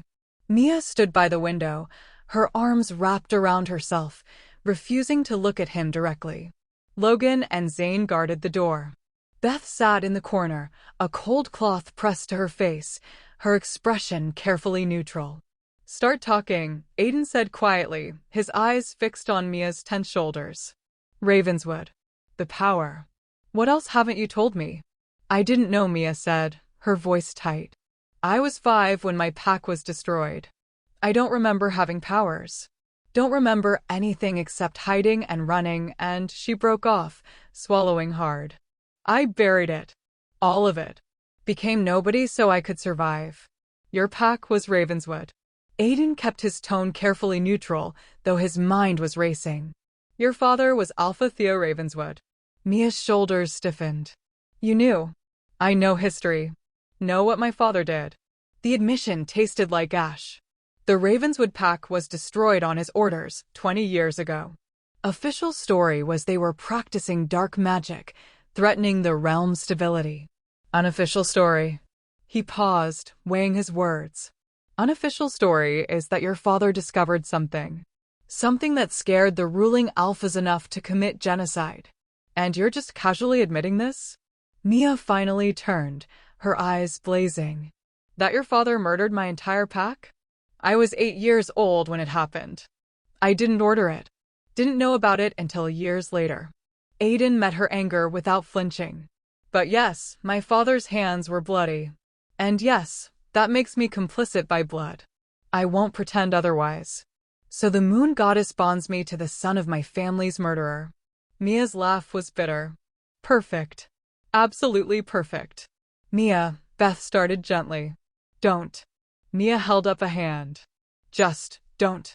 I need a minute to process the fact that apparently I'm magical royalty running from my dead family's legacy while bonded to the one male in the realm who represents everything I should hate. The words landed like physical blows, but Aiden absorbed them. Deserved them. I can't change my bloodline, he said quietly. Can't undo what my father did. But I can promise you this, I am not him. And when I take the throne, when I'm not dying from a curse, my first act will be officially clearing the Ravenswood name. Declaring the genocide unjust. Making reparations to the few survivors who remain. Mia stared at him. Why? Because it was wrong. Because your pack was destroyed for having powers that threatened political stability, which is just another way of saying they were killed for being inconveniently strong. Aiden's hands clenched on the table. Because I've spent my reign trying to undo my father's worst decisions, and this is one of them. And because his voice softened, because you deserve justice, even if you hate me. The silence stretched. Finally, Beth cleared her throat. So, magic powers and dead packs aside, what's the actual plan here? Those rebels who escaped are going to report back. Word's going to spread that Mia's here. We leave, Logan said immediately. Tonight. Get back to Blackstone where we can actually defend her. No. Mia's voice was firm. I'm not going back to that castle. Not yet. Mia, you're in danger, Aiden started. I've been in danger my whole life. She finally moved from the window, approached the table with her chin raised and her eyes defiant. What I'm not is a damsel who needs rescuing. I have 3 days to make my choice about this bond. That timeline hasn't changed. The situation has changed, Aiden argued. The rebels know who you are. They'll come for you. Let them. Golden light flickered across her fingertips, brief, barely controlled, but there. Apparently I can defend myself. You don't know how to use those powers, Zane pointed out. You threw one rebel by accident. That's not the same as. Then teach me. Mia's gaze locked on Aiden's. You want to prove you're different from your father? That I matter more than politics? Then respect my choice. Give me the 3 days I asked for. And in that time, help me figure out what I am. It was a test. Aiden could see it clearly. She was challenging him to put her autonomy above his protective instincts, to trust her agency even when every alpha bone in his body screamed at him to lock her somewhere safe. All right, he said. Logan made a strangled sound. My king, you can't be serious. 3 days, Aiden repeated, his eyes never leaving Mia's. We stay in Riverside. I help you explore your powers. And at the end of 3 days, you make your choice, bond or severance, and I'll respect it either way. Even if the rebels attack? We'll handle them. His wolf rumbled approval at the word we. Together. Mia's expression shifted, surprise giving way to something that might have been respect. You mean that? I do. Aiden stood slowly, testing his recovered strength. Mia's power transfusion had helped, but he was still far from his usual capabilities. On one condition. Her eyes narrowed. What condition? You let me stay close. Not controlling, not demanding. Just close enough that if something happens, I can reach you. His voice dropped. I failed to protect you once. I won't do it again. Because of the bond, Mia said flatly. Because you matter. 3 simple words that carried the weight of everything he couldn't yet say.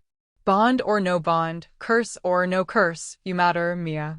And I'm not going to apologize for wanting to keep you safe.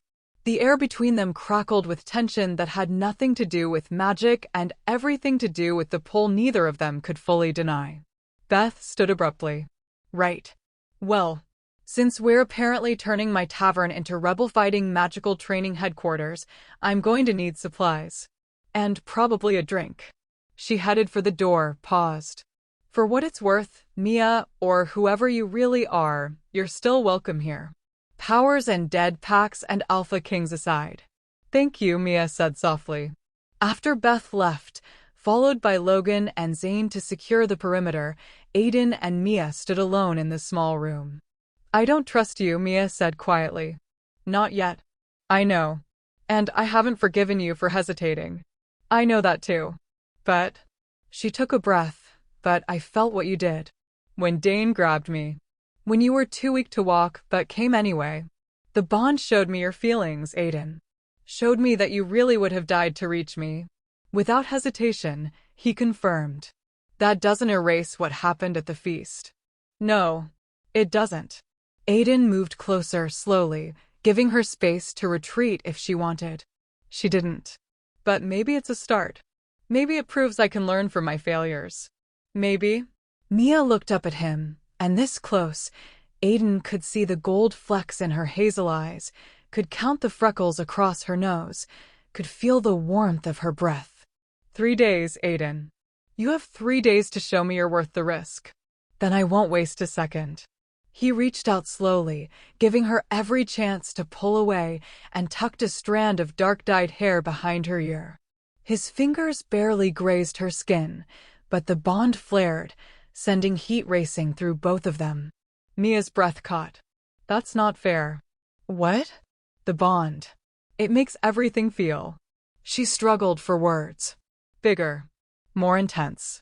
How am I supposed to make a clear decision when touching you feels like lightning? Aiden smiled despite the seriousness of their situation. If it helps, it feels the same for me. Like my entire body is aware of exactly where you are, what you're feeling, whether you're safe. His hand dropped back to his side. But the bond doesn't make decisions for us, Mia. It just makes the stakes higher. Lucky us, she muttered. Lucky us, he agreed. A knock at the door broke the moment. Logan's voice came muffled through the wood. My king, we've secured the building. But there's a problem. Aiden sighed. There's always a problem. Come in. Logan entered, his expression grim. Riverside's alpha just arrived. He's not pleased about the situation. Situation? Mia asked. The part where an alpha king showed up in his territory without permission, claimed a she-wolf under his protection, and started a brawl with rebels in a civilian establishment. Logan's tone was carefully neutral. Alpha Henry wants an audience. Now. Aiden exchanged glances with Mia. This should be interesting. Alpha Henry of Riverside was a middle-aged wolf with silver threading through his dark hair and the calm, measured presence of someone who'd spent decades navigating pack politics. He stood in the tavern's main room, flanked by 4 of his warriors, his expression neutral but his eyes sharp. Alpha King Aiden, he said formally. This is unexpected. Alpha Henry. Aiden inclined his head in respect, proper protocol between alphas, even when one outranked the other. My apologies for the breach of etiquette. The situation was urgent. I'm gathering that. Henry's gaze shifted to Mia, standing slightly behind Aiden. The she-wolf in question, I presume? My fated mate, Aiden said firmly, putting claim and protection in his tone. Mia Ravenswood. Henry's carefully neutral expression cracked. Ravenswood. As in the pack your predecessor helped destroy, yes. Mia stepped forward, her chin raised. I'm the last survivor. And apparently I have powers that make me a target for every rebel and power-hungry alpha in 6 kingdoms. So forgive me if I'm not thrilled about being political leverage. Henry studied her for a long moment, Then, surprisingly, he smiled. You have your father's fire. Theo and I were friends once. Before. He trailed off, old grief flickering across his features. Before everything went wrong. You knew my father? Mia's voice caught on the words. I did. Good male. Honorable. Fierce protector of his pack. Henry's expression hardened. And he was murdered for discovering truths the old guard wanted buried. What truths? Aiden asked. That's not my story to tell. Henry returned his attention to Mia. But your father left something behind. Something he entrusted to me before he died, with instructions to give it to you if you ever surfaced. I've been holding it for 20 years. Mia looked stunned. What is it? A box. Locked with magic I can't break. Henry gestured to one of his warriors, who produced a small wooden chest covered in symbols that glowed faintly in the lamplight. He said you'd know how to open it when the time came. The warrior set the chest on a nearby table, and Mia approached it slowly, her hand extended. The moment her fingers touched the wood, the symbols blazed bright gold, the same color as her power, and the lock clicked open. Inside was a leather journal, yellowed with age, and a crystal pendant on a silver chain. Mia lifted the journal with shaking hands, opened to the first page, and read aloud. To my daughter, if you're reading this, then I am dead and you have survived. Everything I could not tell you, everything I tried to protect you from is written in these pages. Your heritage, your power, and the truth about why we had to die. You are Ravenswood, the last of a bloodline that dates back to the first wolves blessed by the moon goddess herself. We are not just shifters, we are conduits. Bridges between the mortal realm and the divine. The ruling alphas feared this power. Feared what would happen if we chose to use it against them. So they destroyed us rather than risk losing control. But you survived, little one. And if you're reading this, you've found your fated mate. Because the Ravenswood power only fully awakens in the presence of true mate bonds. Trust your mate. Trust the moon goddess. And most importantly, trust yourself. The pendant will help you control your gifts. Wear it. And know that your mother and I loved you more than life itself. You are not a weapon. You are not a threat. You are hope. Your father, Alpha Theo Ravenswood. By the time Mia finished reading, tears were streaming down her face. She clutched the journal to her chest, her entire body shaking. Aiden moved without thinking, pulling her into his arms. For once, she didn't resist, just buried her face in his chest and let herself break. Through the bond, he felt everything, her grief, her rage, her desperate relief at finally knowing the truth about her past. He held her tighter, one hand cradling the back of her head, and let her cry. I'm sorry, he whispered into her hair. I'm so sorry for what my father did to yours. For what you lost. I can't fix it, but I swear I'll spend the rest of my life trying to make it right. Mia didn't respond with words.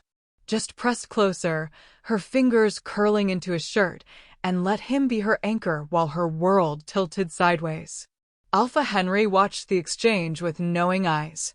The bond is strong between you two. Yes, Aiden said simply. Good. You'll need it. Henry's expression turned grave. Because the rebels who escaped? They're not the only threat.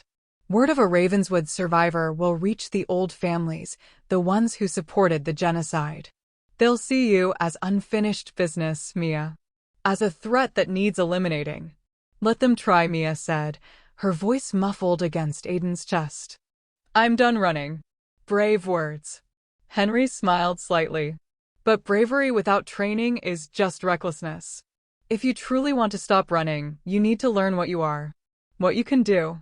I can help with that, a new voice said from the doorway. Everyone turned. The witch from before stood silhouetted in the entrance, her amber eyes glowing in the dim light. But now there was something different about her, less threatening, more resigned. Mia pulled away from Aiden, her hands already glowing with defensive power. You offered me Moon's mercy. Tried to get me to erase my past. I did. The witch entered slowly, her hands raised in peace. And I'm sorry for it. I was hired by parties who'd prefer you remain ignorant and powerless. But after seeing what you did to Dane Crosswood, she smiled, showing two sharp teeth. I've decided to switch sides. Why? Aiden's hand moved to his sword. Because Ravenswood power is beautiful, pure. And I'm tired of serving wolves who fear beauty instead of embracing it. The witch's gaze fixed on Mia. Your father was right, you're not a weapon. But you are powerful. And I can teach you to control it before your enemies come calling. I don't trust you, Mia said flatly. Smart girl. You shouldn't. The witch produced the same crystal vial she'd offered before, the Moon's Mercy. But instead of handing it to Mia, she threw it against the wall, where it shattered into glittering shards. There. Now you can't sever the bond even if you wanted to. The choice is made. You had no right, Mia started. I had every right. I created it, I can destroy it. The witch's expression turned serious. And I destroyed it because you need your mate bond to properly channel your power. Without him, you'll burn yourself out trying to control gifts meant to be shared. Through the bond, Aiden felt Mia's fury warring with relief. She was angry at having the choice taken away, but some part of her was glad. Glad she didn't have to make the impossible decision. Glad the bond would stay intact. I could kill you for that, Mia said quietly. You could try. The witch smiled. Or you could accept my help. Learn to be what your father wanted you to be, hope instead of a weapon. Your choice. Mia looked at Aiden, question in her eyes. Your decision, he said softly. Always your decision. She studied him for a long moment, then turned back to the witch. Fine. Teach me. But if you betray us, I'll show you exactly what Ravenswood power can do when it's pissed off. Fair enough. The witch bowed slightly. We start tonight. And Alpha King? You'll want to be there. Mate bonds make everything stronger, including magic. 2 hours later, they stood in a clearing outside Riverside's boundaries, Mia, Aiden, the witch, who'd finally introduced herself as Kara, and Logan and Zane keeping watch. Ravenswood power, Kara began, circling Mia like a predator, is fundamentally different from normal shifter magic. Normal wolves have their beast, their enhanced strength, their healing. Ravenswoods have all that plus the ability to channel divine energy. The moon goddess's own power, filtered through mortal vessels. That sounds dangerous, Aiden observed. It is. Without training, without control, Ravenswood wolves tend to burn bright and die young. Kara stopped in front of Mia. Your father was one of the strongest channelers in history. He could heal mortal wounds, boost pack bonds, even temporarily strip other alphas of their power. And my mother? Mia asked. Combat specialist. She could turn divine energy into weapons light that cut like blades, shields that could withstand alpha strength. Kara smiled. You have both their gifts sleeping in your blood. We're going to wake them up. How? Through your mate bond. Kara gestured to Aiden. Alpha King, come here. Aiden approached cautiously.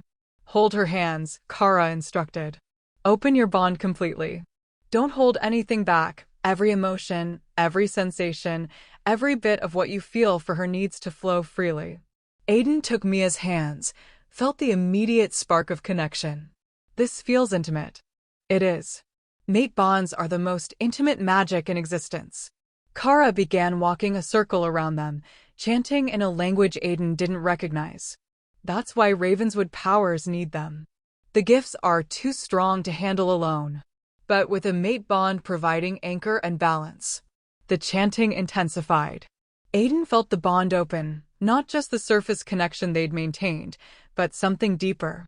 Every wall he'd built, every emotion he'd controlled, every bit of protective distance he'd maintained came crashing down. Mia gasped as his feelings flooded through the bond. His terror when Charlotte had struck her. His rage at his own hesitation. His desperate need to protect her from every threat in the realm. His growing admiration for her strength. His guilt over his father's crimes. His hope that maybe, somehow, they could build something real from this disaster. And beneath it all, buried, but blazing, the bone-deep certainty that she was his mate, his equal, his other half. Aiden, Mia whispered, and her own emotions poured back through the bond. Her betrayal at his hesitation. Her fury at being made a political pawn. Her terror of the powers waking inside her. Her confusion about what she wanted versus what the bond wanted. Her grudging respect for how he'd handled the situation in Riverside. Her buried attraction that she'd been fighting since the moment their eyes met. And beneath it all, her own desperate hope that maybe he was worth the risk. The clearing exploded with golden light. Power erupted from Mia like a dam breaking, pure, wild, divine. It spiraled upward, turning night to day, and Aiden felt it flowing through their joined hands, through the bond, using him as an anchor to keep from spinning out of control. Good. Kara called over the roar of power. Now shape it. Don't let it use you, you use it. How? Mia's voice was strained. Focus on what you want most. What she wanted most was Aiden safe. Protected. Healed completely from the curse. The power listened. It poured from her into him, flooding through the bond with focused intention. The curse, that dark, twisted thing that had been draining his life, burned away under the onslaught of divine energy. Aiden felt his strength returning in a rush, his wolf roaring back to full consciousness, his alpha power blazing like the sun.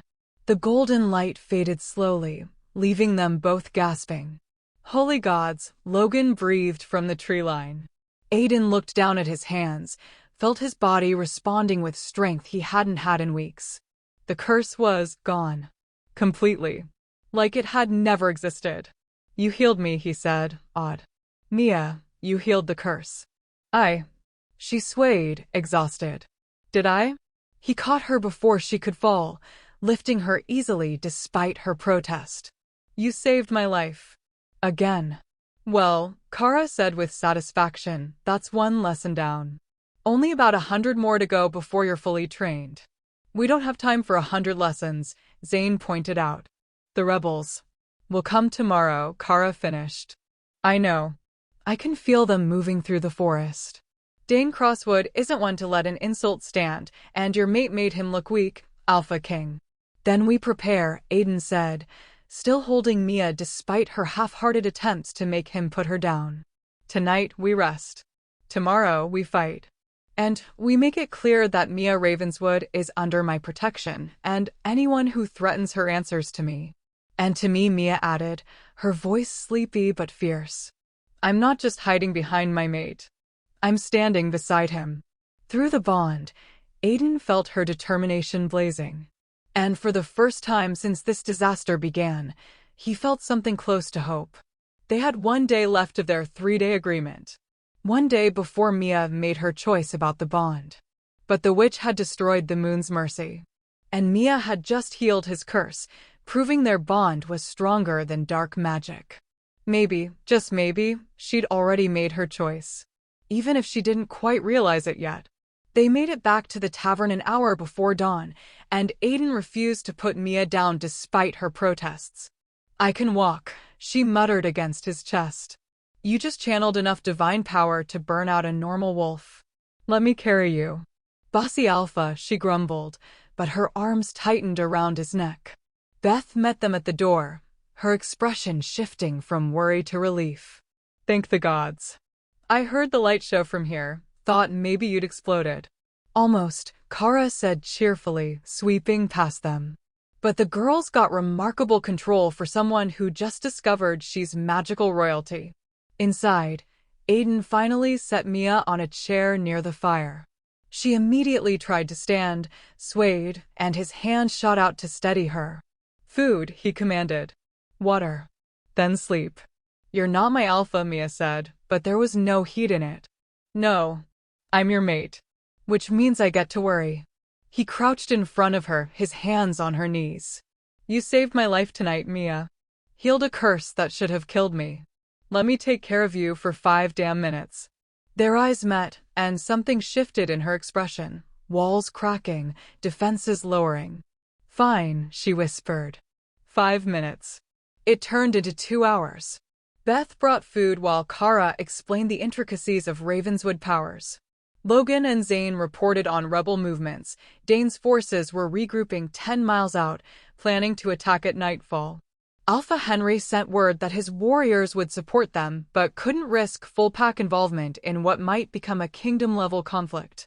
Through it all, Aiden stayed close to Mia, one hand resting on her shoulder, the bond humming contentedly between them. "We need to talk strategy," Logan said finally. "If Dane brings his full force—" "He will," Kara interrupted.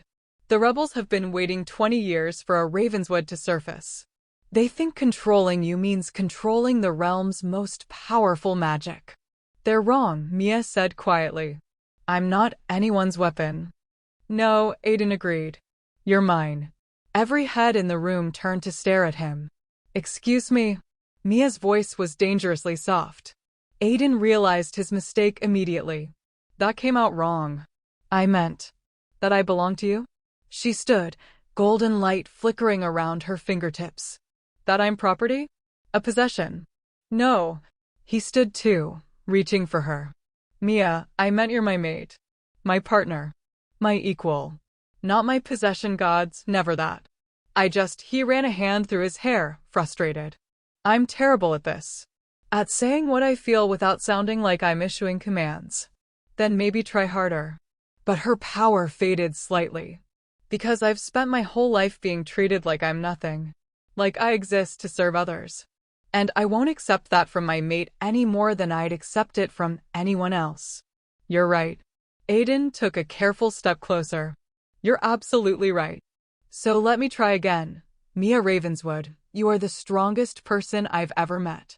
You survived genocide, built a life from nothing, and faced down an Alpha King without flinching. You're not mine in the sense of belonging to me. But I'm hoping," his voice dropped, "I'm hoping that maybe I'm yours. That maybe we belong to each other." The silence stretched. "That's better," Mia said finally, and the corner of her mouth twitched. "Still bossy. Still too used to commanding. But better." Relief flooded through the bond. "Now," she continued, turning back to the group, "let's talk about how we're going to crush these rebels and make it clear that I'm not available for recruitment." The plan came together over the next few hours. Kara would set wards around the tavern, magical barriers that would slow the rebels. Logan and Zane would take positions on the roof with crossbows. Beth, despite protests, insisted on staying to defend her property. Alpha Henry would have his warriors create a perimeter but wouldn't engage unless absolutely necessary. And Mia would be the bait. "Absolutely not," Aiden said when Kara suggested it. "It's the only way," the witch argued. "They're coming for her anyway. Better to control when and where the confrontation happens. She's still learning her powers. She could get hurt." "I could also hear you," Mia interrupted. "And I agree with Kara. If we're going to do this, we do it on our terms." She met Aiden's fierce gaze. "Trust me. You want me to be your equal?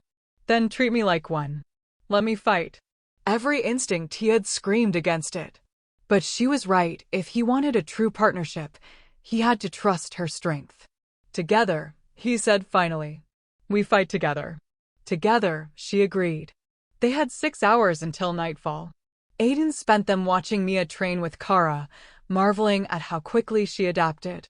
The witch pushed her hard, teaching her to form shields, to throw bolts of divine energy, to sense threats through the bond.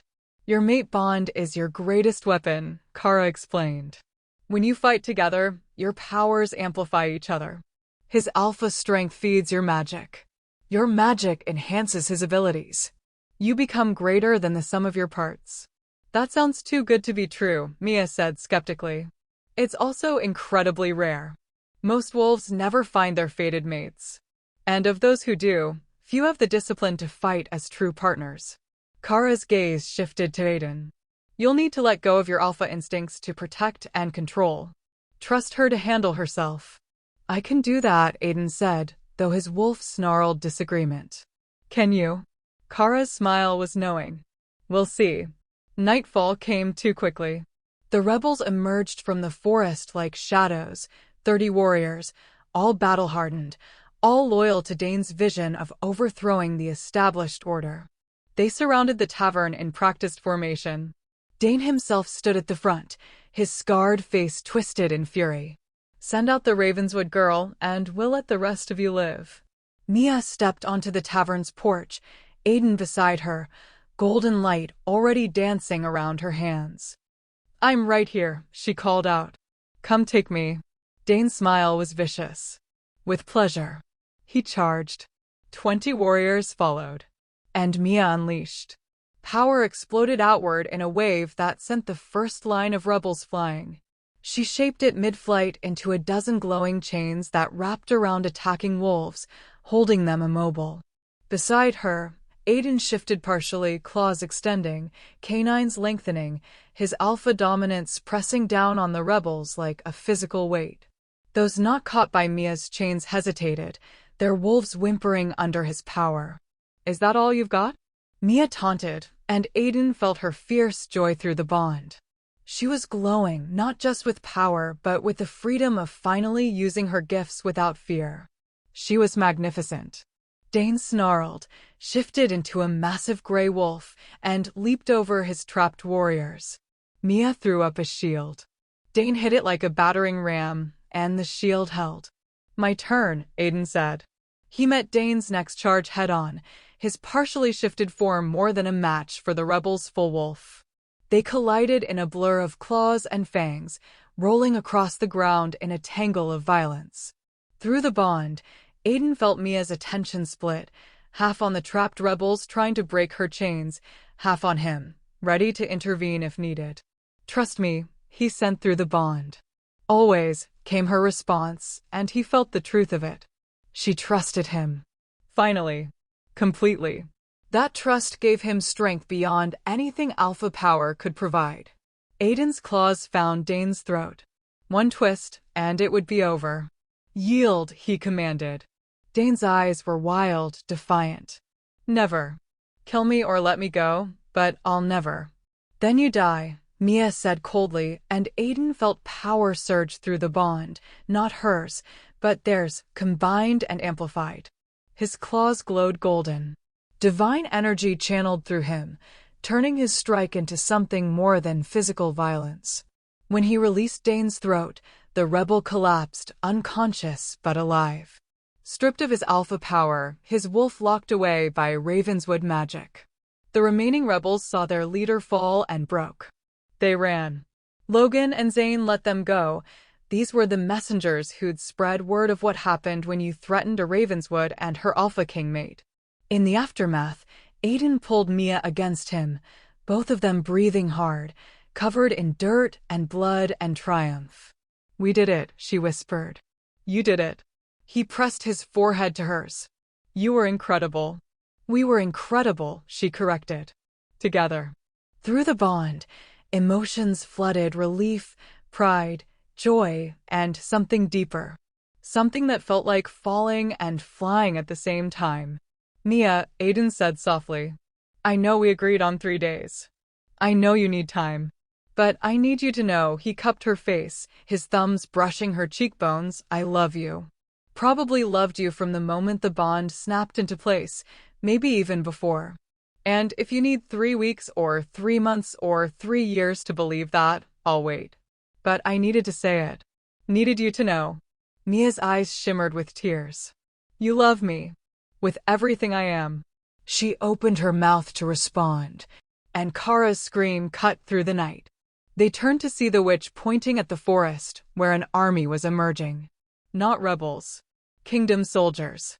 Hundreds of them. And at their head, resplendent in royal armor, rode a woman Aiden had hoped never to see again. Charlotte. His former fiancée. And behind her, the Council of Old Families, the ones who'd ordered the Ravenswood genocide. They'd come to finish what they'd started 20 years ago. Charlotte's smile could have frozen blood. "Hello, darling," she called to Aiden, her voice carrying across the clearing. "Did you really think I'd let you throw away our engagement for some servant with delusions of grandeur?" Beside him, Mia tensed. Through the bond, Aiden felt her exhaustion. She'd used too much power already. Pushed too hard.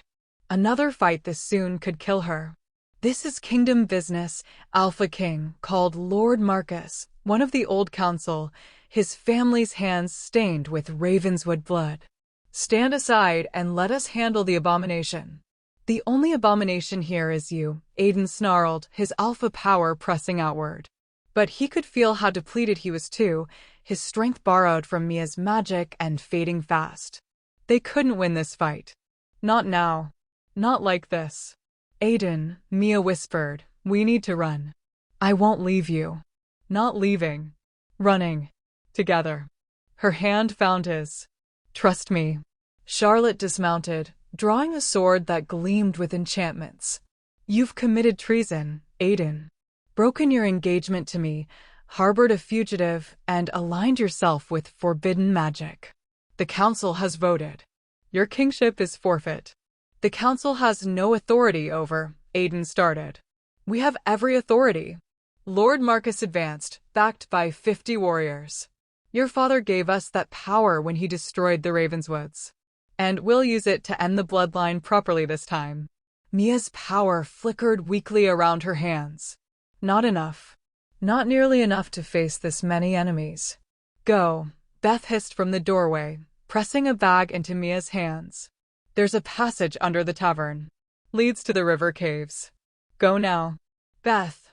I didn't survive 30 years running a tavern by being stupid. Go. Beth shoved them toward the door. Logan and Zane materialized beside them. We'll hold them as long as we can, Logan said. Get the queen to safety. She's not queen, Aiden protested. She will be, Zane said with certainty. Now run. They ran. Through the tavern, down a hidden staircase, into tunnels that stank of earth and old stone. Behind them, they heard fighting erupt, Beth's defiant yelling, Logan's war cry, the clash of steel. Aiden's heart tore, but Mia pulled him forward through the bond. We survive first. We fight back later. The tunnels seemed endless, twisting through the mountain's roots. Mia's light guided them, but it was growing dimmer with each step. How much farther? Aiden asked. I don't, Mia stumbled, caught herself against the wall. I don't know. Then she collapsed. Aiden caught her, terror spiking through him. Mia. Used too much. Her breathing was labored. Need to rest. We can't stop. They'll track us. Then carry me, she said. I can't walk. He lifted her, cradled her against his chest, and kept moving despite his own exhaustion. The bond between them pulsed weakly, both of them running on fumes, both of them bleeding energy they didn't have. They emerged from the caves an hour later, on the far side of the mountain. Dawn was breaking, painting the sky in shades of blood. We need shelter, Aiden said. Water. Food. There, Mia pointed weakly at a hunter's cabin barely visible through the trees. It was abandoned, dusty, but defensible. Aiden got them inside, barricaded the door, and finally let himself collapse beside Mia on the floor. This is bad, he said. Really bad, she agreed. Through the bond, he felt her fear, her pain, her desperate exhaustion. But underneath it, still burning, still defiant, her refusal to give up. I'm sorry, he whispered. I brought this on you. My former fiancé, my father's counsel, our enemies, Mia corrected, turning to look at him. You didn't make me stay, Aiden. I chose this. Chose to stand with you. You didn't choose to be hunted by an army. No, but I chose you. She touched his face, her hand trembling. When you said you loved me earlier, I wanted to say it back. Wanted to tell you that somewhere between hating you and healing you, I fell too. Aiden's breath caught. Mia. But now we're running for our lives, and I'm too weak to fight, and you're going to lose your kingdom because of me. I don't care about the kingdom. He pulled her closer, his voice fierce. I care about you. Only you. Liar, she said, but gently. You care about your people. About being a good king. About fixing your father's mistakes. Her smile was sad. And I'm preventing all of that. You're giving me a reason to be better. He pressed his forehead to hers. Before you, I was just going through the motions. Ruling because it was duty. Fighting because it was expected. But you, his voice cracked, you make me want to deserve this. Deserve you. Mia's tears finally fell. I love you too. God's help me, I love you. He kissed her then, desperate and tender and full of everything they hadn't said. The bond blazed between them, feeding on their declaration, strengthening despite their physical exhaustion. When they finally broke apart, both breathing hard, Mia smiled shakily. So, what now? Now we rest, recover, and we figure out how to take back what's mine. Aiden's voice hardened. Charlotte and the council want to play politics? Fine. I'll show them what happens when they threaten my mate. We'll show them, Mia corrected. Partners, remember? Partners, he agreed.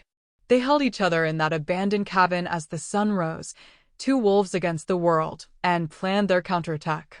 3 days in the cabin changed everything. On the first day, they rested. Kara found them through magical tracking, the witch was proving surprisingly loyal, and brought supplies, news, and a grim report. Logan and Zane were captured but alive. Beth had escaped. Alpha Henry was under house arrest for supporting them. Charlotte had declared herself regent, claiming Aiden abandoned his duty. They're rewriting history, Kara said. Making you the villain and her the savior. By week's end, half the territories will believe their version. Then we change the narrative, Mia said, her strength returning slowly. We tell the truth. About the Ravenswood genocide. About why your father's council wants me dead. How? Aiden asked. My father's journal. She pulled out the leather-bound book Alpha Henry had given her. It has everything. Names, dates, proof of the conspiracy. We copy it. Distribute it to every pack leader in 6 kingdoms. That's treason against the council, Kara warned. Good, Mia said coldly. They committed genocide. Let's see how they explain that. On the second day, they trained. Kara pushed them both, teaching them to fight as a bonded pair. Aiden learned to channel Mia's power through their connection. Mia learned to use his alpha authority to amplify her magic. You're getting stronger, Kara observed.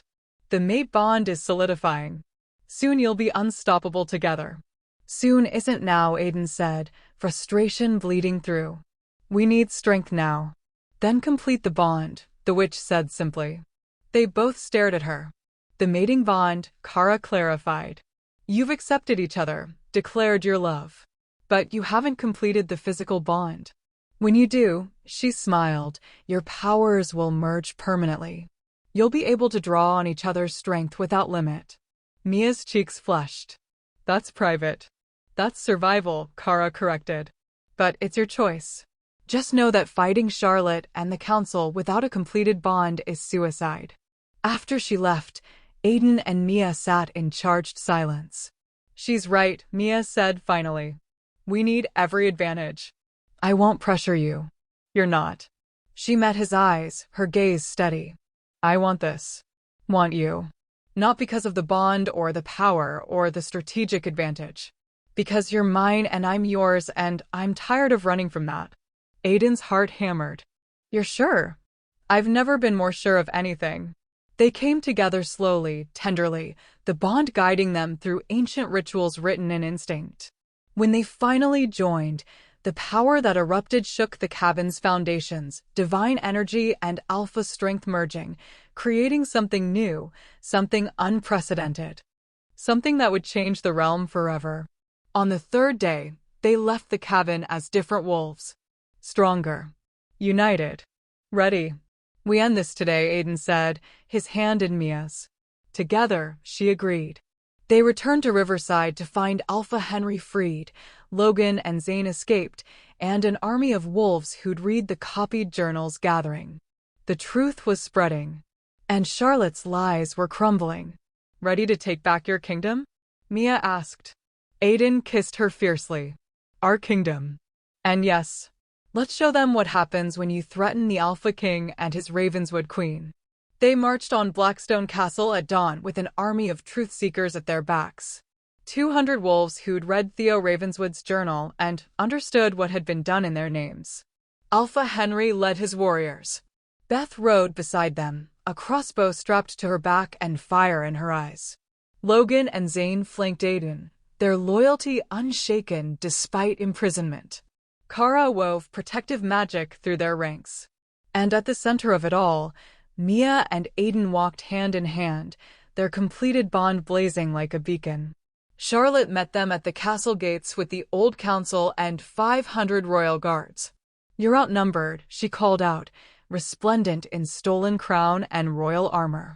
"Surrender now and I'll grant you mercy. A quiet exile instead of execution." "I don't need mercy from a usurper," Aiden replied, his voice carrying alpha authority that made even Charlotte's guards shift uncomfortably. "But I'll offer you a choice. Stand down, face justice for your crimes, and I'll spare your life. Refuse, and I'll show you why I'm called the Unconquered." Charlotte laughed. "You're weakened. Your mate is an abomination. You have no power here. Don't I?" Aiden gestured, and wolves from the castle began emerging, servants, guards, nobles who'd served under his father. Wolves who'd been loyal but silent, waiting for their true king to return. "These are my people, Charlotte. They don't follow crowns. They follow leaders. And I'm their queen. You're a pretender." Mia stepped forward, golden light dancing around her hands. "But if you want to make this official, I challenge you for the right to stand beside the Alpha King. Single combat. Winner takes all." The challenge hung in the air. By ancient law, Charlotte couldn't refuse without appearing weak. "You think some jumped-up servant with party tricks can defeat me?" Charlotte drew her enchanted sword. "I trained with the best warriors in 6 kingdoms. And I survived genocide." Mia's power flared. "Let's see which is more useful." They met in the center of the field, and the battle that followed would be sung about for generations. Charlotte was skilled, her blade work precise, her movements trained. She struck with the confidence of someone who'd never truly faced death. Mia was raw, her power still developing, her combat instincts newly awakened. But she fought with the desperation of someone who'd survived impossible odds and refused to fall now. The enchanted sword cut through Mia's shields. Blood sprayed from a slash across her arm. Through the bond, Aiden felt her pain like his own. Every instinct screamed to intervene, but this was her fight. Her chance to prove she was more than a victim. "Trust her," he reminded himself. "She needs this." Mia stumbled back, then smiled, fierce and feral. "My turn." She stopped defending and attacked. Divine energy poured from her hands in devastating waves. Charlotte's enchanted armor protected her, but barely. The older she-wolf was forced backward, step by step, her confidence cracking. "You're nothing." Charlotte screamed, desperation bleeding through. "Nothing but a dead pack's forgotten daughter." "I'm the last Ravenswood," Mia corrected, power building to critical levels. "And I'm done being forgotten." The final blast threw Charlotte 50 feet. She hit the ground hard, her enchanted armor cracked, her sword shattered. When she tried to rise, Mia's power pressed her down, not crushing, but implacable. "Yield," Mia commanded, and even her voice carried divine weight now. Charlotte's eyes were wild with rage and fear. "Never. I'll never." "Then you'll die," Mia said coldly. "Is that crown worth your life?" The silence stretched. Finally, Charlotte's shoulders sagged. "I yield." The field erupted in cheers. But Aiden's attention was fixed on the old council, on Lord Marcus and his conspirators who'd orchestrated everything. "Your turn," he said quietly, advancing on them with Mia at his side. 20 years ago, you convinced my father to commit genocide. You destroyed an entire pack because you feared their power. And now you'll answer for it." Lord Marcus drew himself up. "We acted to protect the realm. Ravenswood magic was too dangerous to control," Aiden interrupted. "That's what you meant. Too dangerous for you to control. So you murdered innocents and called it protection." His eyes glowed gold. "I hereby strip you of your titles, your lands, and your positions on the council. You'll stand trial for genocide, and if found guilty, you'll face the king's justice." "You can't," another council member protested. "We have rights." "The law." "The law applies equally," Mia said, her voice ringing clear. "Even to those who wrote it." especially to those who broke it. She raised her hand, power swirling. And as the last Ravenswood, I claim my right to testify, to ensure my family's truth is finally heard. One by one, the old council members knelt. Some in genuine remorse, some in calculated surrender, but all of them acknowledged the shift in power. The age of old conspiracies was ending. A new era was beginning. Hours later, in the throne room where Mia had once served wine and been struck for existing, Aiden stood before his people. 20 years ago, a great injustice was done, he began, his voice carrying to every corner of the hall. The Ravenswood Pack was destroyed not for crimes they committed, but for power they possessed. Today, I stand before you with their last survivor, my fated mate, my partner, my queen, and I declare that injustice ended. He turned to Mia, took her hand. From this day forward, Ravenswood magic is not feared but honored.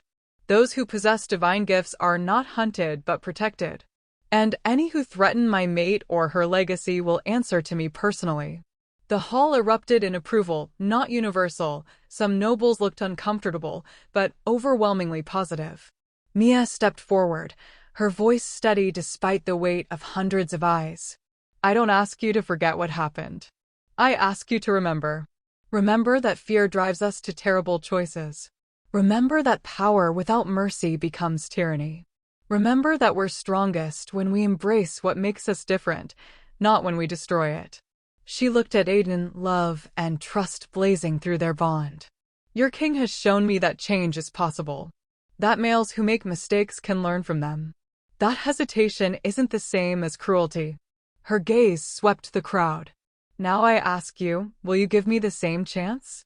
Will you let me prove that Ravenswood power can heal instead of harm? The answering roar shook the ancient stones. Caleb stepped forward, grinning widely. All hail the Alpha King. All hail Queen Mia Ravenswood. The chant spread through the hall, through the castle, through the territory beyond. Long live the king. Long live the queen. Aiden pulled Mia close, pressed his forehead to hers. You did it. We did it, she corrected. Together. Always together, he agreed. As night fell over Blackstone, as celebrations erupted in every corner of the kingdom, as justice finally came for those who'd committed genocide, two souls who'd been shattered and then remade stood on a balcony overlooking their realm. I never thought I'd be here, Mia whispered. Never imagined I could go from servant to queen. You were always a queen, Aiden said softly. I just failed to see it fast enough. His arms tightened around her. I'm sorry. For that night. For hesitating. For every moment you doubted whether you mattered. I know. She turned in his embrace. And I forgive you. Not because the bond demands it, but because you've proven you learned from your failure. Because you chose me over your crown, over your safety, over everything. Her smile was radiant. Because you love me. With everything I am. He kissed her, tender and deep, pouring 20 years of injustice and 1 month of chaos and 3 days of impossible choices into one perfect moment. When they broke apart, Mia's eyes gleamed with mischief. So, what does a queen do on her first day? Whatever she wants, Aiden replied. You've earned that right. Then I want to rebuild. Her expression turned serious. Find other survivors. Document what really happened. Make sure my family's truth is preserved. She looked up at him. And I want to help you be the king your people deserve. Not through power or magic, but through partnership. Partners, he agreed. In everything. Through their completed bond, power hummed contentedly, alpha strength and divine magic merged into something unprecedented.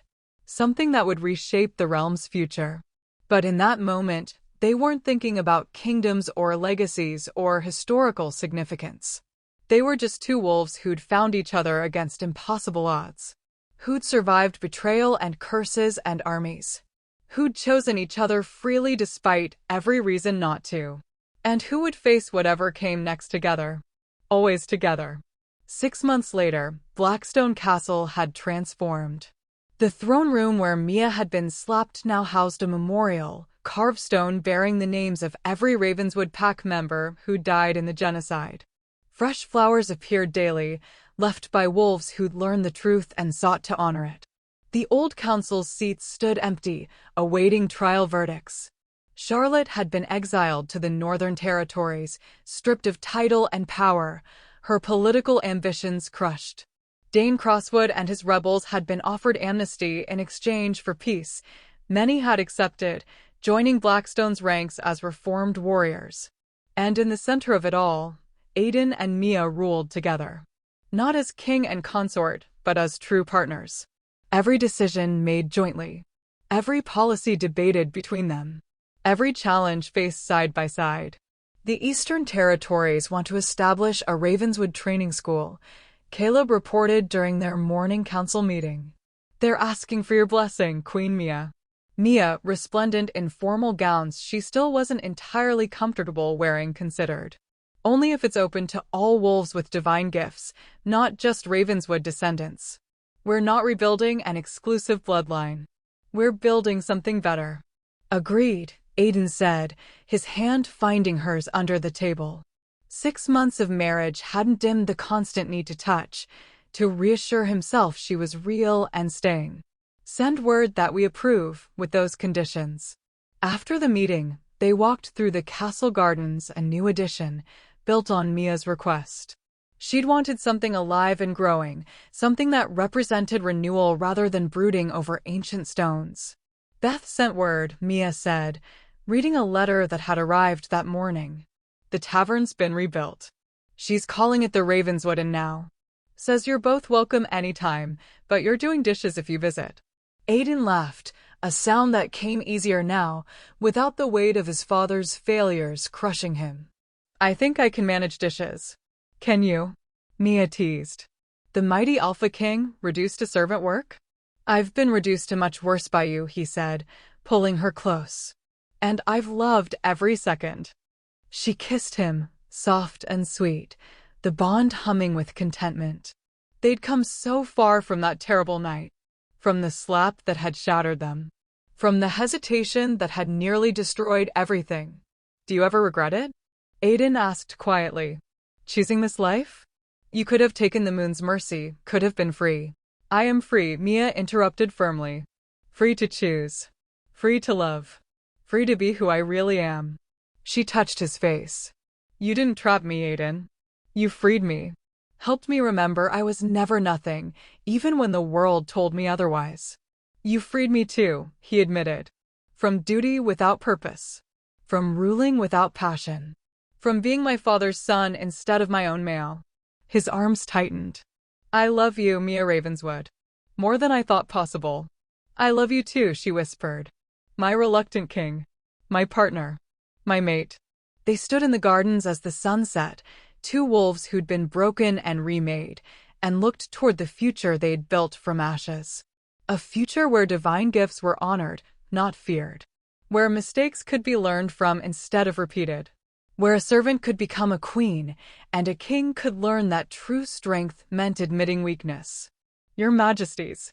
A guard approached, slightly out of breath. There's news from the northern border. A group of wolves claiming Ravenswood descent. They're asking for sanctuary. Mia's eyes widened. How many? 15.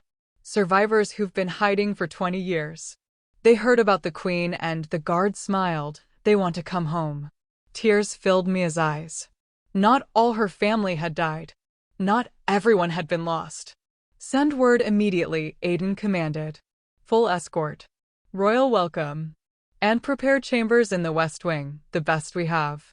After the guard left, Mia turned to Aiden. Thank you. For this. For everything. Thank you, he corrected.